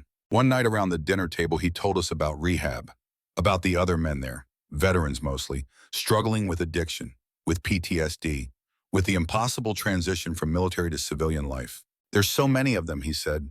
So many guys just lost, needing purpose, needing structure, needing to know they still matter. And I kept thinking about Dad's vision, about turning this place into something that helps people like that. Rebecca leaned forward. You mean actually do it? Start the Veteran Healing Center? Not right away. We're barely surviving ourselves. But maybe start small. Bring guys out for a day. Let them work the land. See if it helps them the way it's helping us. It was Walter who made it happen. He knew veterans, knew their families, started spreading word. Marcus Coleman's ranch, looking for volunteers. Come work the land. No pay but good food and hard work and maybe some peace. The first guy showed up on a Tuesday. Name was David, Air Force. Discharged 3 years ago. Couldn't hold a job. Couldn't sleep. Couldn't function. Heard about the ranch from someone at the VA. I put him to work weeding. Simple, repetitive, meditative. He worked for 6 hours straight. Didn't say much. But when he left, his hands were dirty and his eyes were clearer, and he asked if he could come back tomorrow. He came back every day for 2 weeks. Then he brought a friend. Army, Iraq veteran. Same story, same struggles, same need for something to make sense. By the end of summer, we had 8 veterans rotating through, coming to work, to sweat, to remember what it felt like to be part of something, to build instead of destroy. And something strange happened. As we helped them, we helped ourselves. Teaching them about farming taught us about farming. Leading them gave us purpose beyond survival. Their gratitude reminded us why we were doing this. The crops started to come in, not huge yields, not commercial farm quantities, but enough to fill our truck every Saturday for the farmer's market. Enough to start making back some of what we'd spent. Enough to prove we weren't completely insane. Rebecca ran the market stand. She was good at it, natural, telling stories about the ranch, about Bobby, about what we were building. People bought vegetables, but they also bought the story. The idea that broken things could be made whole. But success brought its own problems. Morrison saw us actually making it, saw us building something real, and he didn't like it. His harassment escalated. More fence cuts, more mysterious violations, more pressure. Then it got personal. Rebecca's car got keyed in town, deep gouges in the paint. Grace got threatening letters at her office in Seattle. Nothing specific, just warnings about not knowing when to quit. Thomas's motorcycle got sugar in the gas tank, ruined the engine. The sheriff's department did nothing, couldn't prove anything, and Morrison had alibis, was always somewhere else when things happened. We were sitting around trying to figure out what to do when Samuel said something that changed everything. We're playing defense, reacting. That's not how you win. What do you suggest? Grace asked. We go on offense. We show this town what we're really building. Make it public. Make it too visible for Morrison to destroy without everyone seeing. How do we do that? We throw a memorial service. For Dad, invite the whole town, the veteran community, everyone. We tell his story, show his workshop, explain the vision, make Morrison look like the villain he is if he tries anything. It was risky, opening ourselves up like that, making ourselves vulnerable. But it was also smart. Morrison operated in shadows, in deniability. We'd drag him into the light. Grace made it happen, organized everything, sent invitations, got local press involved, made it an event. The rebirth of Thorn Ranch, a healing center for veterans, a memorial to a man who'd served his country and found peace in the land. The day of the memorial was perfect. Clear skies, warm sun, mountains standing silent witness. We'd cleaned everything, set up chairs in the south field, put Bobby's wooden creations on display in the workshop, had photos from his military service, his journals open to certain pages. People came, more than we'd expected, veterans from 3 states, neighbors, town folks, Walter and Martha, Helen from the diner, Eleanor from the library. The sheriff even showed up. And yes, Morrison came too, couldn't not come without looking guilty. Grace spoke first, about her father, about growing up not understanding him, about finding his letters and his love too late, about the decision to honor his memory by building something that mattered. Samuel spoke next, about addiction, about hitting bottom, about finding redemption through work and family and purpose, about how this ranch had saved his life the way their father had saved so many lives in combat. Rebecca spoke about teaching her son Ethan that broken things could be fixed, that families could heal, that love didn't have an expiration date. Thomas didn't speak, but he stood next to the unfinished chess set, the one Bobby had made for him, and people understood. Sometimes presence says more than words. Then I spoke about Bobby, about the Marine I'd served with, the friend who'd saved my life, the man who'd built this ranch as a refuge from war, and the final mission he'd given me, to bring his children home, to show them what he couldn't say, to help them heal. I looked at Morrison while I spoke, made sure he knew. This place wasn't going anywhere. These people weren't quitting, and if he kept harassing us, everyone in this crowd would know who to blame. The memorial ended with a moment of silence. 200 people standing in a Montana field, honoring a man they might never have known. Honoring the idea that service continues after the uniform comes off. That healing is always possible. That family is what you build, not just what you're born into. Morrison left early, didn't talk to anyone, just got in his truck and drove away. And we knew we'd won that round. He could keep trying, but we'd made ourselves too public, too sympathetic, too real to destroy without consequences. That night, the 4 siblings and I sat on the porch, exhausted, relieved, proud maybe. Dad would have hated that, Grace said. All those people, all that attention. Thomas smiled. Dad would have loved that we did it together, that we stood up for something, that we didn't run. Samuel raised his glass, water, not alcohol, to Dad, who was wrong about a lot of things, but right about the ones that mattered. We drank to Bobby, to the ranch, to the impossible journey of becoming family. The season ended with modest success. We'd made enough to cover expenses with a little left over. The veteran program was growing, word spreading, more guys coming, finding what we'd found, purpose, peace, connection. But winter was coming, and winter on a Montana ranch was its own kind of war. We'd have to figure out how to maintain momentum, how to keep the vision alive when fields were frozen and work was scarce. Grace had an idea. Winter workshops, teach skills, woodworking like Bobby had done, mechanical repair, whatever kept hands busy and minds occupied. Keep the veterans coming even when planting wasn't possible. Samuel offered to lead them. Use his construction knowledge. Turn the barn into a proper workshop. Create something that functioned year-round. Rebecca wanted to start a program for military families. Spouses, kids, people who'd sacrificed in different ways, who needed healing too. Thomas said he'd stay through winter. First time he'd committed to staying anywhere longer than a season. First time he'd admitted this place was home. And me, I realized something sitting there listening to them plan. I wasn't just completing Bobby's mission anymore. I was living my own. This ranch, these people, this work. It had become my purpose, my reason, my way forward. The nightmares hadn't stopped. PTSD doesn't just disappear because you find purpose, but they were less frequent, less intense. The physical work helped. The family helped. The mission helped. I was still broken, probably always would be, but I was functioning, contributing, mattering. We spent the fall preparing for winter, winterizing buildings, stockpiling firewood, making plans, and working, always working. Because the land doesn't stop needing attention just because the weather turns cold. One afternoon in late October, I was working on the barn when I heard engines. Multiple vehicles coming up the driveway. I walked out, saw a convoy, 6 trucks, trailers loaded with lumber and equipment and supplies. The lead truck stopped. A man got out, maybe 60, grizzled, Vietnam vet written all over him. He walked up to me, extended his hand. "You Marcus Coleman?" "I am. Heard what you're doing here. Heard you're building something for guys like us. We're a construction crew, all veterans. We'd like to help." I didn't know what to say. That memorial you had, it got talked about a lot. And some of us decided we got skills, got time, got a need to build something that matters, so we're here, if you'll have us.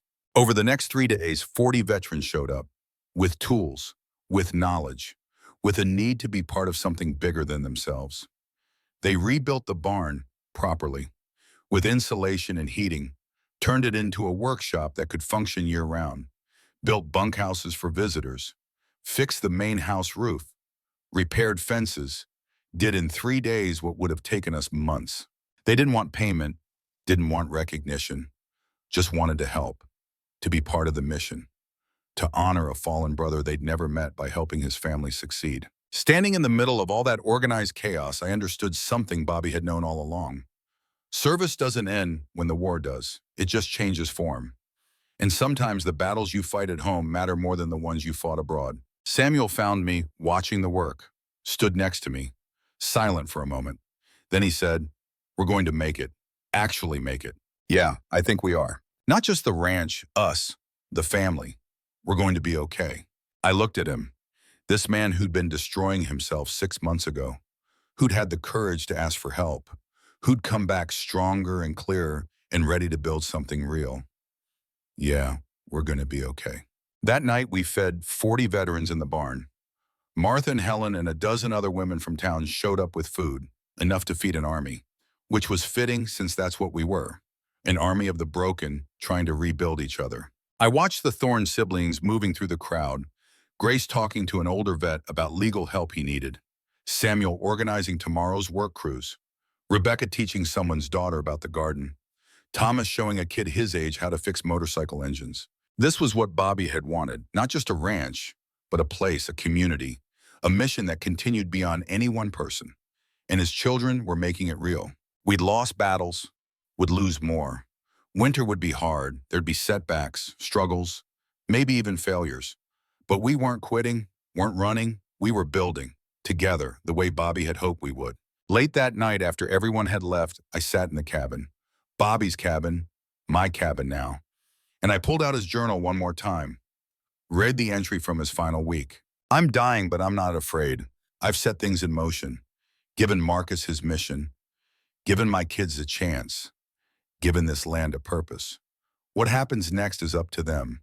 But I believe in them, believe in all of them. They're stronger than they know, braver than they think, and if they can just find each other, really find each other, they'll build something I never could, something that lasts." I closed the journal, looked around the small cabin that had become home. Tomorrow we'd start preparing for winter.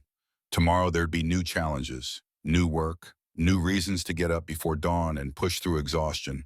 But tonight I sat in the silence, in the dark, in the peace of knowing we were doing it, building what Bobby had dreamed, becoming who he'd hoped we'd be, broken people making something whole. The mission wasn't complete, might never be complete, but we were succeeding in the ways that mattered. And that was enough. 1 year became the hardest teacher.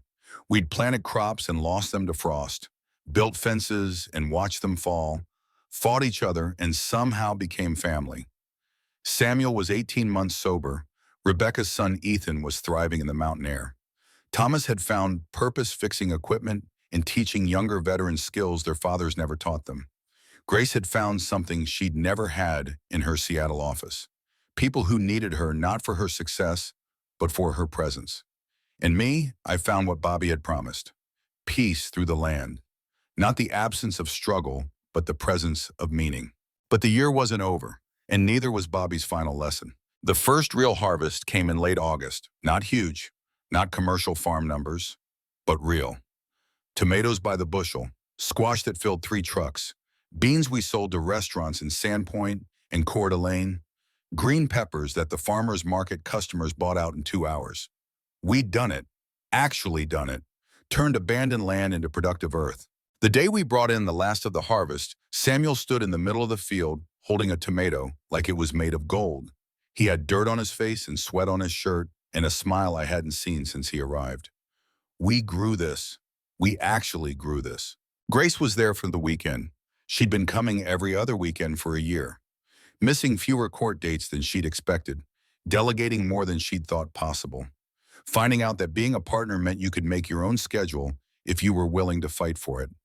She looked around at the cleared fields, at the barn that 40 veterans had rebuilt, at the bunkhouses that now housed rotating groups of men finding their way back from war, at her siblings working together without fighting. And she started crying. This is what he wanted, all along. This. Thomas walked over, put his arm around her. First time I'd seen him initiate physical contact with anyone. It's what we needed too. We just didn't know it. That night we had a celebration. Invited everyone who had helped. Walter and Martha, Helen, Eleanor, the 40 veterans who'd built the barn, the rotating volunteers who'd shown up all summer to weed and water and learn, the town folks who'd gone from skeptical to supportive. 70 people gathered in the south field eating food cooked on grills and laughing and telling stories. I stood at the edge watching, thinking about Bobby, about the man who died alone on this land believing he'd failed. If he could see this, see what his children had built, see what his final mission had created, he'd know he hadn't failed. He'd succeeded in the ways that actually mattered. Elijah found me, the old veteran who lived next to Walter, fought in Korea, carried shrapnel in his hip for 60 years. He'd been coming around more, teaching whichever veterans were here about survival skills, about living with war wounds that never fully heal. He stood next to me watching the party. Bobby would be proud, he said. I hope so, not hope. Fact. He'd be proud because you all did what he couldn't. You stayed together, fought through the hard stuff, built something bigger than yourselves. We had help, a lot of help. That's the point, son. Bobby tried to do it alone, died alone because he couldn't ask for help. You all learned different. That's growth. That's honoring him the right way. The party went late, people drifting off as the sun set and the mountain air turned cold. The 4 siblings and I sat on the porch, last ones awake, tired, happy, successful. Rebecca spoke first. I got offered a principal position, elementary school in Sandpoint, more money, better hours. I'd be close enough to live here full time. Grace smiled. That's wonderful, Becca. You deserve it. Samuel stretched, cracked his back. I've been thinking about building, not for other people, for us. Expand the bunkhouses. Make this place handle more veterans. Maybe build a proper dining hall, kitchen. Make it a real center. Thomas looked at him. You do that? Build for free? Not for free, for family, for the mission. Same thing. Grace was quiet. We waited. Finally, she said, I have something to tell you all, something I've been waiting for the right moment. I'm pregnant. The silence that followed was complete. Then Rebecca squealed, actually squealed, jumped up and hugged her sister so hard they almost fell over. Samuel was grinning. Thomas looked shocked but happy.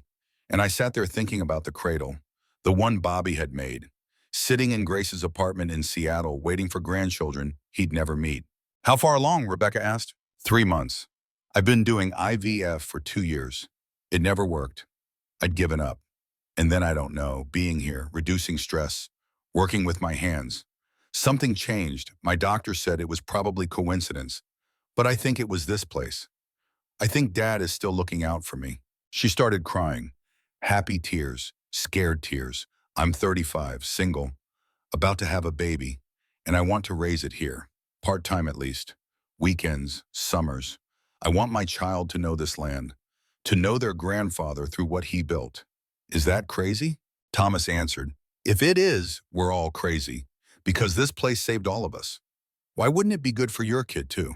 Samuel raised his water bottle. To the next generation. May they know their grandfather better than we did when it counted. We drank. To Bobby, to his grandchild, to the family that kept growing. I excused myself, walked to the workshop, Bobby's secret place, turned on the light, looked at the cradle he'd made for Grace, for when she's ready for children of her own. He'd been ready, had prepared, had hoped. And now, 35 years later, his daughter was pregnant and that cradle would finally serve its purpose. I heard footsteps. Grace. She stood in the doorway looking at the workshop full of her father's love made tangible. I keep coming back here, looking at all the things he made, wondering what he was thinking, what he was feeling. He was thinking about you, all of you, wondering how to bridge the gap, wondering if you'd ever forgive him for all the times he wasn't there. She walked to the cradle, ran her fingers over the carved flowers. Boy or girl? Don't know yet, waiting to find out. What will you name them? She smiled, tears on her face. Robert. Or Roberta. Bobby deserves to be remembered. Not the man who couldn't say I love you, but the man who spent months carving it into wood. Winter came hard that year. Snow in October, temperatures dropping below zero. The ranch transformed, white everywhere, silent, beautiful, brutal. But we were ready. The barn was heated, the bunkhouses insulated, firewood stacked 10 feet high, and the veterans kept coming. Different ones now. Winter warriors, Men who needed the work even when the ground was frozen, who needed the structure even when the days were short. We taught woodworking in the barn, Samuel leading, using Bobby's tools, his techniques, creating furniture and carvings and useful things, teaching men who'd spent their lives destroying how to create, how to see beauty in a piece of raw timber, how to sand away rough edges until something smooth emerged. Thomas taught mechanics, engines, equipment, machines that could be taken apart and understood and put back together, control in a world that often felt out of control, purpose in turning wrenches, satisfaction in hearing an engine turn over after weeks of repair work. Rebecca taught gardening theory, planning for spring, understanding soil, learning what grows where and why. Her son Ethan teaching too in his way, showing the big tough veterans how to be gentle, how to handle seedlings without crushing them, how to have patience. And I taught what Bobby had taught me, that the land doesn't care about your past, doesn't care if you're broken or whole or somewhere in between. It just asks for work, honest work. And if you give it that, the land gives back. Not always, not guaranteed, but enough, usually enough. We had 12 men that winter, rotating through, staying anywhere from a week to 3 months. Some just needed a break from civilian life. Some were homeless. Some were running from addiction or memories or futures they couldn't face. We didn't ask questions, didn't judge. Just gave them work and food and a place to sleep and let the land do what it does. One of them was a kid, 23, Marine, Afghanistan, looked like he was 60, eyes dead, hands shaking. Name was Chris, didn't talk much, didn't sleep, jumped at every sound. I recognized myself in him. The me from 2 years ago, standing at the VA shelter wondering if it was worth continuing. So I gave him what Bobby had given me. Coordinates, a mission, a reason to get up tomorrow. He stayed through January, into February, slowly coming back to life. The work helped, the routine helped. But more than that, the other veterans helped. Men who'd been where he was, who understood without explanations, who could sit in silence and communicate everything that needed saying. In March, he asked if he could stay permanently, help run the place, be part of the mission. I looked at Samuel, at Rebecca, at Thomas, who'd made the same choice a year ago. They nodded. Welcome home, brother. Spring came late that year, snow lasting into April. But when it finally melted, we were ready. Seeds ordered, fields planned, equipment maintained and ready, and twice as many volunteers as the year before. Word had spread. Thorn Ranch, where broken warriors went to heal. We planted 40 acres that year, double what we'd done before. Ambitious maybe, but we had help, had knowledge, had confidence that comes from surviving a year of failures and successes. Grace came to help plant even though she was 6 months pregnant. Doctor said it was fine, fresh air, light work, good for the baby. She moved slower, tired, easier, but she was there, present, part of it. Samuel had built her a small cabin on the property. One room, simple, so she could stay when she visited, so the baby would have a place here. He'd used techniques Bobby had taught himself, carved flowers on the doorframe, made it beautiful. Rebecca and Ethan had moved to the ranch full-time. She'd taken the principal job. 20-minute commute, manageable, better than the hour drive from Coeur d'Alene. Ethan loved it, had space to run, animals to care for, veterans who taught him things, uncles who weren't blood but were family. Thomas had built a life, not just stayed but built. He'd started a small engine repair business, servicing equipment for ranches around the county, making money, contributing, rooted for the first time in his adult life. And me, I'd started writing, journal entries like Bobby used to write. Not about the land, though I wrote about that too, but about healing, about the journey from broken to whole, about finding purpose after war. A therapist at the VA suggested I share it, that other veterans might benefit. I was scared, vulnerable. What if people thought I was weak? What if they judged? But then I remembered Bobby, how his silence had cost him his family, how his inability to share had created distance he'd spent years trying to bridge. So I shared, posted entries on a veterans forum, started a blog, nothing fancy, just honest words about honest struggles. And men started responding, hundreds of them, thousands, saying me too, saying thank you, saying I thought I was alone. The blog led to speaking, small groups at first, VA centers, veterans organizations, then bigger, military bases, universities, corporations trying to understand how to help transitioning service members. I told Bobby's story about the ranch, about his children, about the mission he'd given me, about how healing isn't linear, isn't guaranteed, but is possible if you're willing to work, to ask for help, to admit you're broken and need fixing. People started donating money, equipment, time. The ranch grew, not just physically, but in impact. We were helping 50 veterans a year, some staying for a day, some for months, all leaving different than they'd arrived. 2 years after I'd found the money in the toolbox, I stood in the south field watching the second real harvest come in. The yields were good, better than good. We'd actually turned a profit, enough to reinvest, to expand, to dream bigger. Grace was there, 8 months pregnant, due in 3 weeks, glowing despite the August heat. She'd taken maternity leave, planned to spend it at the ranch, bring the baby into the world surrounded by family and land and legacy. Samuel was running a crew of 6 veterans harvesting tomatoes, laughing, teaching, sober 22 months, different man, same man, just revealed, the person he'd been under the alcohol and anger. Rebecca was taking Ethan and 3 other military kids through the garden, showing them how to pick beans without damaging the plants, teaching the next generation. Thomas was in the barn with Chris and 2 newer guys rebuilding a tractor engine, patient, focused, no longer running. This was what success looked like, not perfect, not pain-free, but whole, together, purposeful. That evening, Martha called, asked me to come to her and Walter's place. Important, wouldn't say what. I drove over, found Walter on the porch, looking older than I'd seen him, tired. He gestured to the chair next to him. Sit. I sat. Doctors found cancer. Pancreatic. Stage 4. They're saying months. The words hit like rounds. Walter had been our foundation, our teacher, our connection to Bobby. He was 73, had lived a full life, but months wasn't enough, would never be enough. Does Martha know? She's the one made me go to the doctor. Been after me for a year about stomach pain. Finally found out why. I'm sorry, Walter, so sorry. He waved it off. Don't be. Had a good run. Saw things most folks never see. Loved a good woman for 50 years. Helped build something that matters. Most men don't get that. The ranch. You're part of why it exists. That's what I wanted to talk to you about. When I'm gone, I want you to have my land. All of it. The 80 acres that borders yours. It'll give you room to expand, to help more people. Martha agrees. No kids of our own. You all became our kids, Bobby's kids, and their kids now. Walter, he held up his hand. Don't argue. It's decided. Lawyers already drew up the papers. It's yours. Use it right.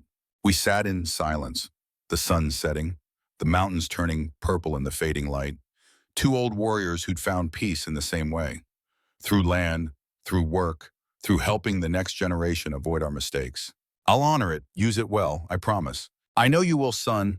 That's why I'm giving it to you. Walter died 6 weeks later. Quietly, in his sleep. Martha beside him. Peaceful end to a hard life. We buried him in the small cemetery outside Sandpoint. Full military honors. 21-gun salute. Flag folded and presented. The whole town came. The whole veteran community. Everyone he'd touched. I spoke at his funeral. About a man who taught me that farming was about patience, that healing took time, that the land was the best therapist most veterans would ever find, about how he'd given Bobby's children their father back by teaching them to see the world through his eyes. Martha gave me the deed a week later. 80 acres, rolling hills and forest, and a creek that ran year-round. She was moving to Spokane, close to her sister, couldn't run the ranch alone, didn't want to try. But I want to know it's being used, she said. Want to know Walter's land is helping people the way he would have wanted. It will be? I promise it will be. With the additional land we expanded, built more bunkhouses, a proper dining hall, a chapel for those who needed spiritual space, gardens that could feed 100, workshops for woodworking and mechanics in leathercraft and pottery, space for art therapy and writing and music. Whatever helped. But expansion brought its own demons. One night in late August, I woke up screaming, full-blown flashback, the kind I hadn't had in months.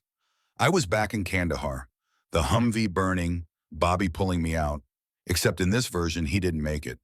In this version, we both burned. Samuel found me in this barn at 3 in the morning, shaking, covered in sweat, hammer in my hand, though I didn't remember picking it up. He didn't ask questions, just sat with me. Two broken men in the dark, waiting for dawn. "You good?" he finally asked. "No, but I will be." He nodded, understanding everything that meant. The healing isn't linear. Some days you backslide. The important thing is you don't give up.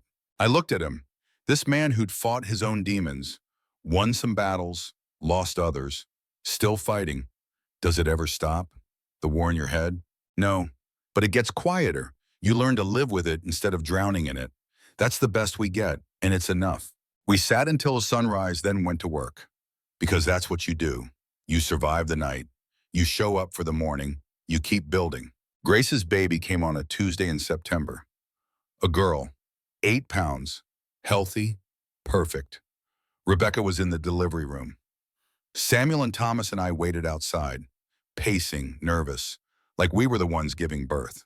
When the nurse brought her out, we all crowded around.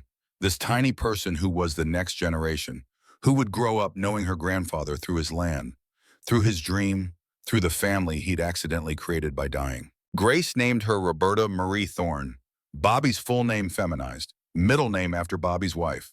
The grandmother this baby would never meet, she'd go by Bertie, already had a nickname. Holding her was like holding hope made solid.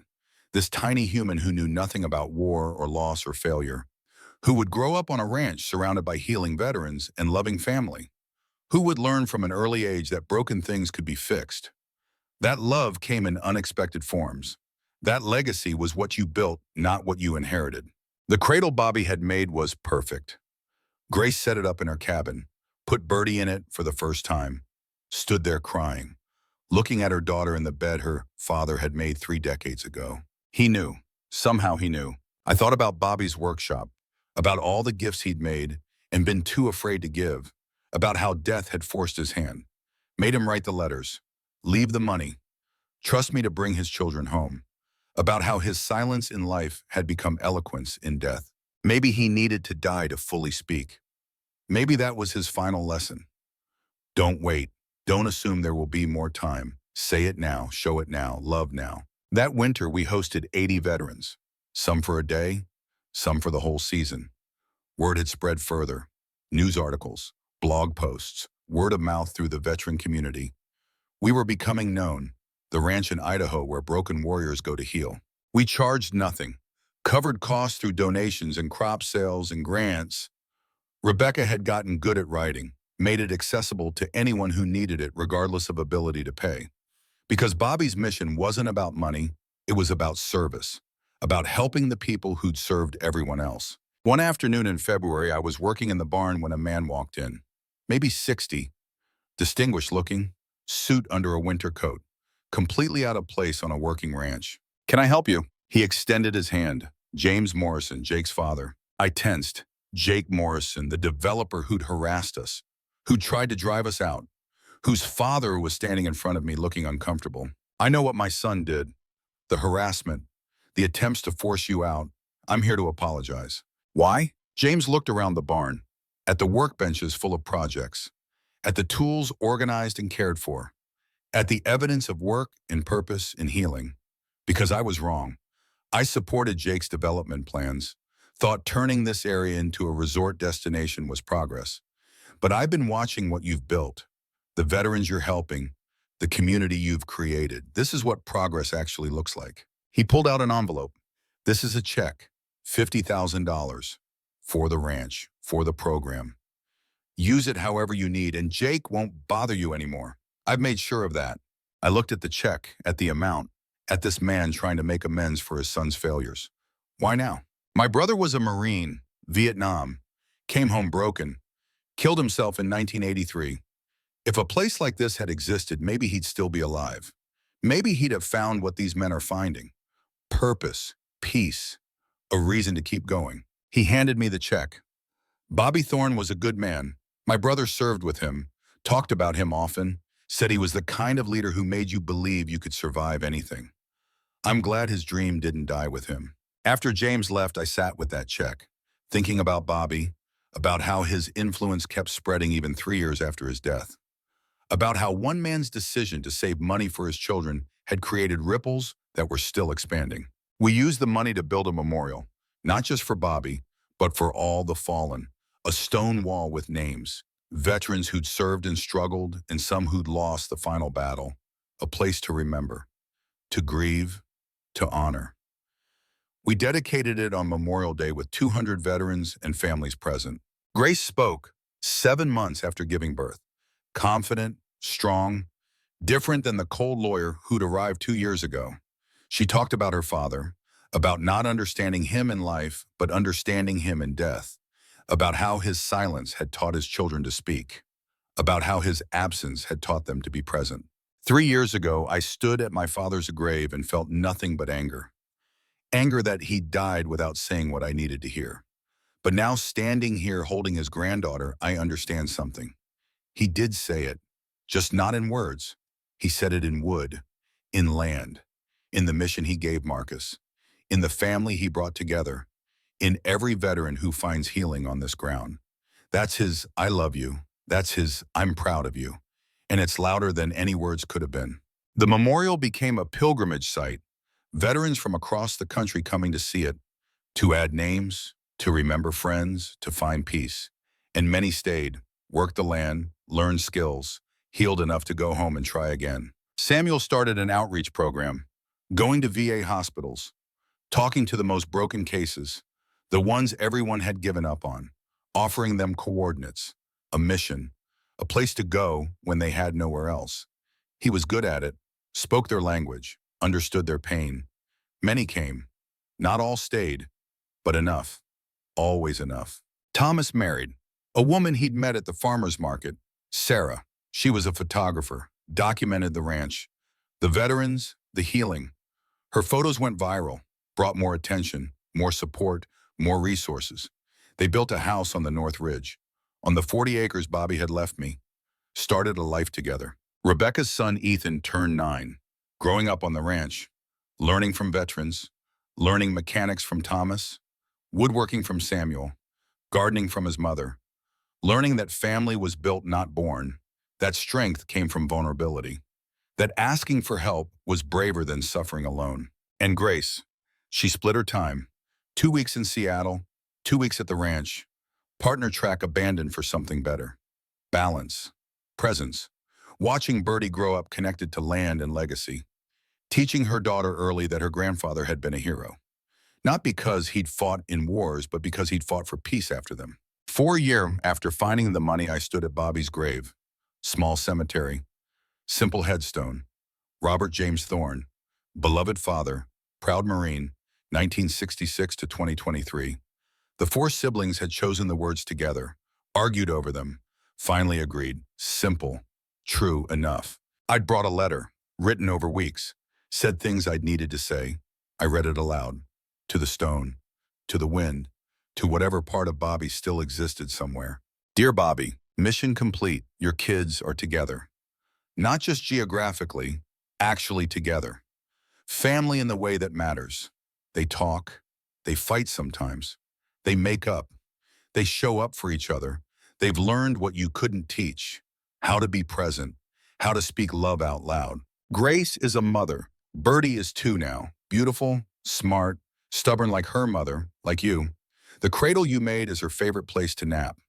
Grace tells her about you, about the grandfather she'll never meet, but will always know. Samuel is 3 years sober, leading men out of addiction the way someone should have led him. He's building a new bunkhouse, can house 20. He's good at this, the building, the leading, the being present. You'd be proud. Rebecca is principal now, making decisions that affect hundreds of kids, teaching them the way you taught your Marines, with high expectations and higher belief in their ability to meet them. Ethan is growing up good, kind, strong, your grandson in everything but name. Thomas found home, with Sarah, with purpose, with the land. He's not running anymore, not searching. He found what you found, peace in the work, meaning in the mission. The ranch is thriving. We help over 200 veterans a year now. Some find healing, some find purpose, some just find a moment of peace. All find family. That's your legacy, Bobby. Not the land, not the money. the family you forced into existence by trusting me with your final mission. I found healing too. Didn't expect to. Thought I was too broken. But the work helped. Your kids helped. The mission helped. I still have bad days. PTSD doesn't just disappear. But I have more good days than bad now. And that's enough. More than enough. You saved my life in Kandahar when you pulled me from that Humvee. But you saved it again when you left me this mission. When you gave me purpose. When you showed me that broken men could build beautiful things if they just had a reason to try. Thank you, Bobby, for trusting me, for loving your kids even when you couldn't show it, for building something that outlasted you, for teaching me that service doesn't end when the uniform comes off. It just changes form. Your brother always, Marcus. I folded the letter, put it under a rock at the base of the headstone, stood there in silence, the wind moving through the pines, birds calling, the sound of life continuing. From the grave, I could see the ranch in the valley below, the fields green with summer crops, the barn and bunkhouses, smoke rising from the dining hall chimney, tiny figures moving around, working, living, healing. I walked back down the hill, through the cemetery, into the valley, home. At the ranch, I found everyone gathered for dinner. Family dinner, every Thursday, mandatory for whoever was on the property. The 4 siblings, their families, whatever veterans were staying. Walter's widow, Martha, who'd started coming back. Helen from the diner. Eleanor from the library. Chris, who'd stayed and become part of the team. 40 people around tables Samuel had built from trees we'd cleared. Grace stood to speak. She did this sometimes. Updates, announcements, gratitude. Tonight she looked nervous, happy nervous. I have news, she smiled. I'm pregnant again. The room erupted. Cheers, applause, questions. She held up her hand. I know. 39 years old, insane. But apparently this land has magic, or at least good fertility mojo. Samuel laughed. Welcome to permanent chaos, sis. Rebecca hugged her. Bertie's going to be a big sister. Thomas raised his glass. To the next generation, may they inherit what actually matters. We drank, to Bobby, to the family, to the mission, to the land that had saved us all. After dinner, I walked to the North Ridge, my 40 acres, where I'd built a small cabin, where I lived most of the time, simple, quiet, home. I sat on the porch watching the sun set, painting the mountains gold and red and purple, colors that seemed impossible but were real. I thought about the journey, from the VA shelter to here, from broken to healing, from alone to family. Bobby had known what I needed before I'd known myself, had given me coordinates when I was lost, had trusted me with his most precious mission, his children, his legacy, his last chance to say I love you. And I'd completed it, brought them together, helped them heal, showed them their father's love through his actions instead of his words, created something that would outlast all of us. Behind me, I heard footsteps. Samuel. He sat down in the other chair, held out a bottle of water. I took it. Hell of a thing, he said. What we built here. What Bobby built. We just finished it. No, he started it, but he couldn't have finished it. Too broken by his own silence. Needed us to learn different, to do what he couldn't. We sat in comfortable silence. 2 men who'd been strangers, who'd fought, who'd learned to be brothers, who'd been saved by the same mission. You ever think about what would have happened if you'd kept the money? Samuel asked. If you'd never found us? Every day. I'd probably be dead or close to it. The money would have run out. The PTSD would have won. I wouldn't have had a reason to keep fighting. Same. I'd still be drinking. Still angry. Still destroying myself slowly. Grace would still be alone in Seattle pretending her career was enough. Rebecca would still be drowning trying to do everything herself. Thomas would still be drifting. And Bobby's dream would have died with him. Samuel nodded. But you chose different. Chose honor over ease. Chose us over yourself. That's what saved everyone. I thought about that. About the choice I'd made in the barn 4 years ago. Standing there with $52,000 that could have changed my life. Choosing instead to change 5 lives, including my own. Bobby knew what he was doing, giving me that choice. He knew a Marine wouldn't keep money that wasn't his. Knew I'd find his kids. Knew the mission would save me as much as it saved them. Smart man. Yeah, he was. The sun disappeared behind the mountains. Stars beginning to appear. So many stars. The same stars Bobby had seen from this land, the same stars that had witnessed his struggle and his peace and his final gift to the people he loved. Tomorrow we'd wake before dawn, work the land, teach the veterans, continue the mission.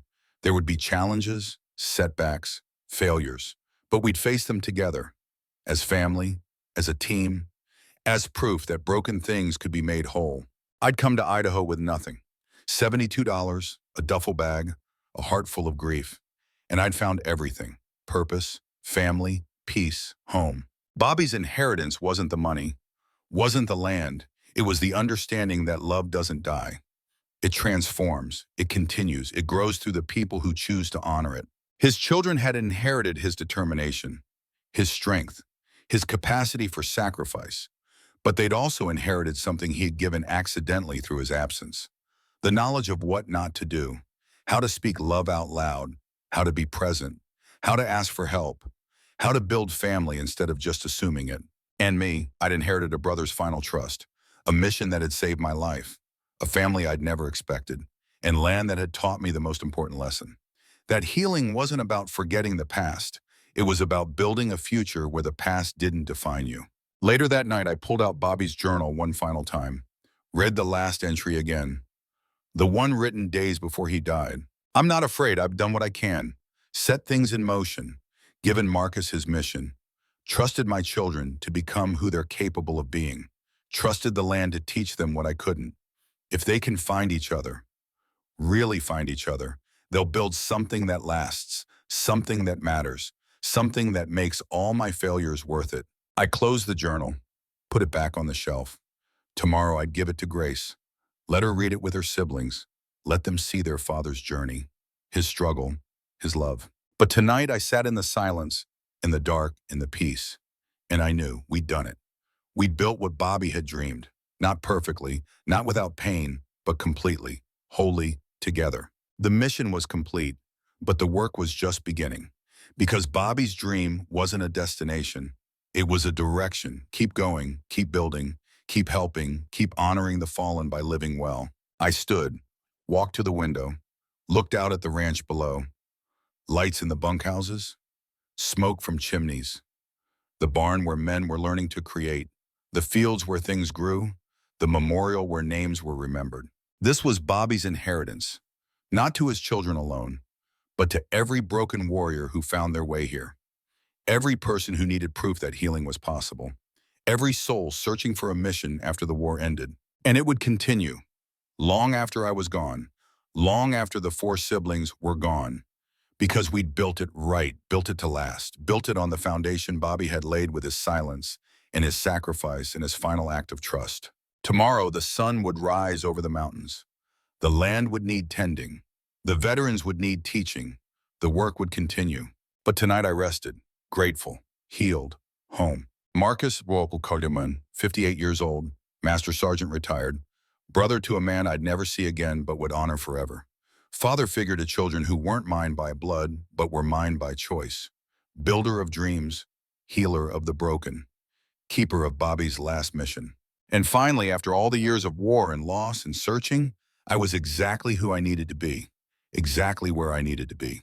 The inheritance of dust had become the inheritance of purpose, of family, of love that outlasted death, of missions that saved the living by honoring the dead. Bobby would have been proud. Hell, I was proud, and that was enough.